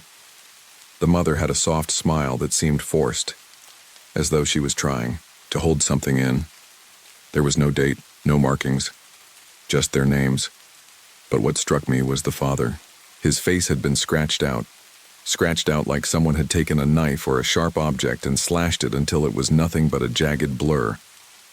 I pulled the photo out and squinted at the back, hoping to find a clue. In faded pencil, it Crucialme, the Breckenridges, 1928. God help us. Something shifted in the pit of my stomach. A coldness like a thin, sharp knife slowly piercing the skin. I couldn't look away. I wanted to throw the photo down, but something inside me wouldn't let me. I had to know more. I'd never seen this family. I'd never heard of the Breckenridges. So why was their photograph hidden behind my bathroom cabinet? Why was their history now tangled up with mine? I slammed the photo back against the wall and wiped my hands on my jeans, trying to steady my breath. I needed to focus. I needed to find out what the hell was going on with this place. My thoughts were scattered. But I knew one thing. Ms. Dolores had said there were rules. She had warned me that it didn't like new tenants, that it was hungry. But who or what was it? And why was it haunting me? That night I couldn't sleep. Every noise in the apartment felt like a threat. Every creak in the floorboards a warning. The chill in the air had deepened, settling into my bones like an unshakable weight. The shadows were longer than they should have been. The lights flickered in and out, buzzing like a sickly hum that never quite stopped. It was as if the very apartment was alive with something that wanted to get to me. Then, I heard it. The footsteps. They were back, and this time, they were louder, more deliberate. But when I glanced through the peephole, the hallway was empty. The thick air in front of me was silent. I opened the door cautiously, half expecting to find something there. The moment I stepped into the hallway, the stench of wet earth and decay hit me like a slap in the face. I turned around, scanning the narrow hallway. Nothing. But the air felt wrong, thick, like it was pressing in on me from all sides. Glanced down at the floor. at the space where the floorboards creaked every time something dragged itself down the hallway. And that's when I saw it. A dent in the carpet. It wasn't huge, but it was there, right outside my door. A perfect imprint, as if something had been standing there, something heavy. I stepped forward cautiously, my heart pounding in my chest. And that's when I noticed it again. The smell, sharp and metallic. I didn't dare touch the carpet, but I could feel something, a coldness radiating from it. The more I looked at the dent, the more I couldn't shake the feeling that I was being watched. I didn't want to go back into my apartment, but I couldn't stay out here either. The hallway felt endless, like it went on far beyond where it should. I pulled the door shut behind me, pressing my back to it. My mind was racing. How could I get rid of this feeling? What was in this building, in my apartment, that was feeding off my fear? Then the next thing happened. A soft knock, 3 slow raps on the door. Knock, knock, knock. My breath caught in my throat and my heart skipped a beat. I didn't move. I didn't know what to do. I wasn't sure if I should open the door or pretend I wasn't home. Maybe if I just stayed silent, whatever it was would go away. But the knocks came again, louder this time. They rattled the door frame. Could feel it then. The air had changed, as if the room had been drained of all warmth, replaced by something hollow. I didn't want to open the door, but I also knew that I couldn't just stand there paralyzed. Knock, knock. I reached for the handle, my hand trembling. I was terrified of what might be on the other side. My pulse hammered in my ears, and every nerve in my body screamed for me to turn and run. But I couldn't. I opened the door just a crack, just enough to peek out. The hallway was empty. I stood frozen, staring at the space where the shadow had been only moments before.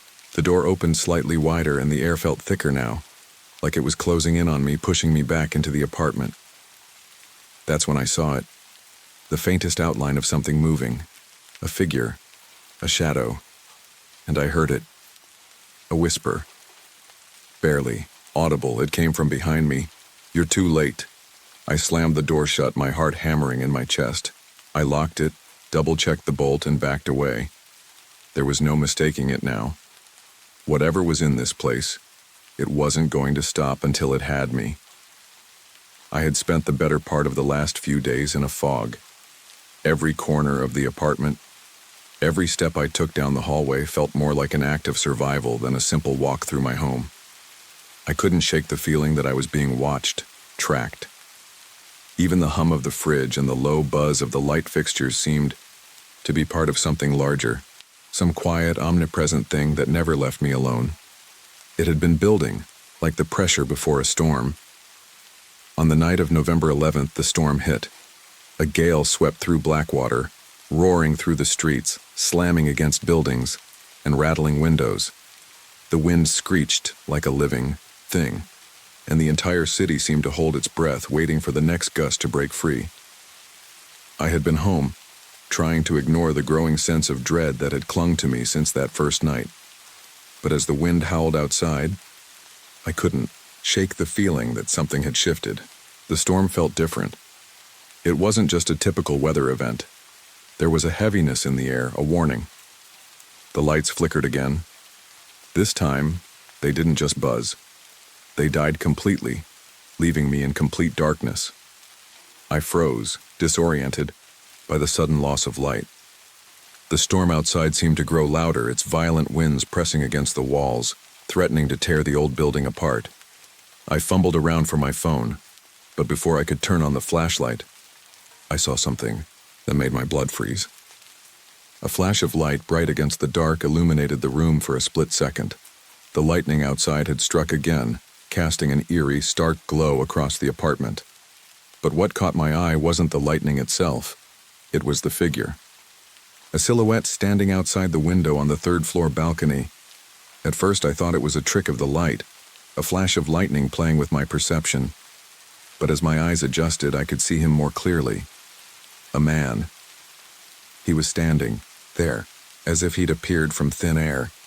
He wore an old-fashioned suit, one from the 1920s, like something out of a sepia photograph. His silhouette was tall, rigid, his back straight, and his face, His face was wrong. His mouth was sewn shut with thick black wire, pulling his lips into an unnatural, frozen grin. The wire glinted slightly under the dim flash of lightning, making the grotesque image burn into my brain. I couldn't move, couldn't look away. I was paralyzed. My heart hammered in my chest. I pressed my hands against my ears, trying to block out the feeling that was slowly suffocating me, a sense of inevitability, of doom. Then, just as quickly as it had come, the light from the storm disappeared, leaving me in the dark once again. I stood there in silence, waiting for the next flash of lightning, my breath caught in my throat. But there was nothing, no silhouette, no man on the balcony. I crept closer to the window, heart pounding in my chest. My hands shook as I peeled back the blinds just slightly. The balcony was empty. The night air had returned to its usual quiet, and the wind had softened to a mere whisper. I opened the window cautiously, peering out. The air was cold, biting, and the balcony was as empty as it had been before. I felt a wave of nausea rise in my stomach. What had I seen? What had I imagined? But it hadn't been an illusion. I knew what I had seen. I had felt it. The dread that had been hovering over me like a storm cloud had finally manifested, showing itself in the form of that figure, that man with his eyes and mouth sealed shut. I stepped back from the window, my mind racing. What was going on? Why had I seen him? Was it connected to the building, to its history? The storm outside continued its violent assault on the building, but it seemed as though the worst of the tension had settled within me. It wasn't just the man on the balcony. It wasn't just the figures in the hallway or the cold spots. It was everything. It all felt linked.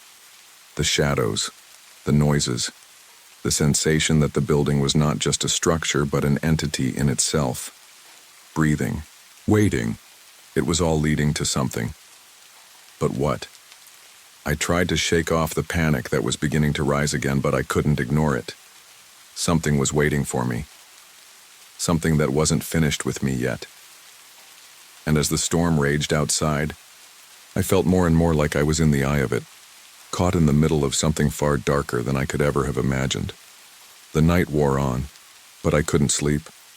Every gust of wind against the walls, every crack of lightning made my heart race. I lay in bed staring at the ceiling, waiting for the next sign, the next movement, the next noise. I was at the mercy of whatever it was that had found me here. And I knew that it wasn't over. I spent the rest of the night in a state of half-consciousness, torn between sleep and fear. The storm outside had tapered off, but the building remained heavy with an oppressive energy, like it was holding its breath in anticipation. My eyes were heavy, but every time I closed them, I felt the walls closing in around me. The hallway. Lights flickered intermittently, casting long shadows in the corners of the room, and I kept hearing soft thumps, slow and deliberate, coming from just beyond my door. I knew I needed to get out. I'd been thinking about leaving ever since I'd seen that man in the window, but now, after the storm, the sense of urgency had become unbearable. There was something in the building that didn't want me to leave. Something that had been waiting for me to break down, waiting for me to slip. At 2:17 a.m. it started again. The floorboards outside creaked, and then came the dragging sound.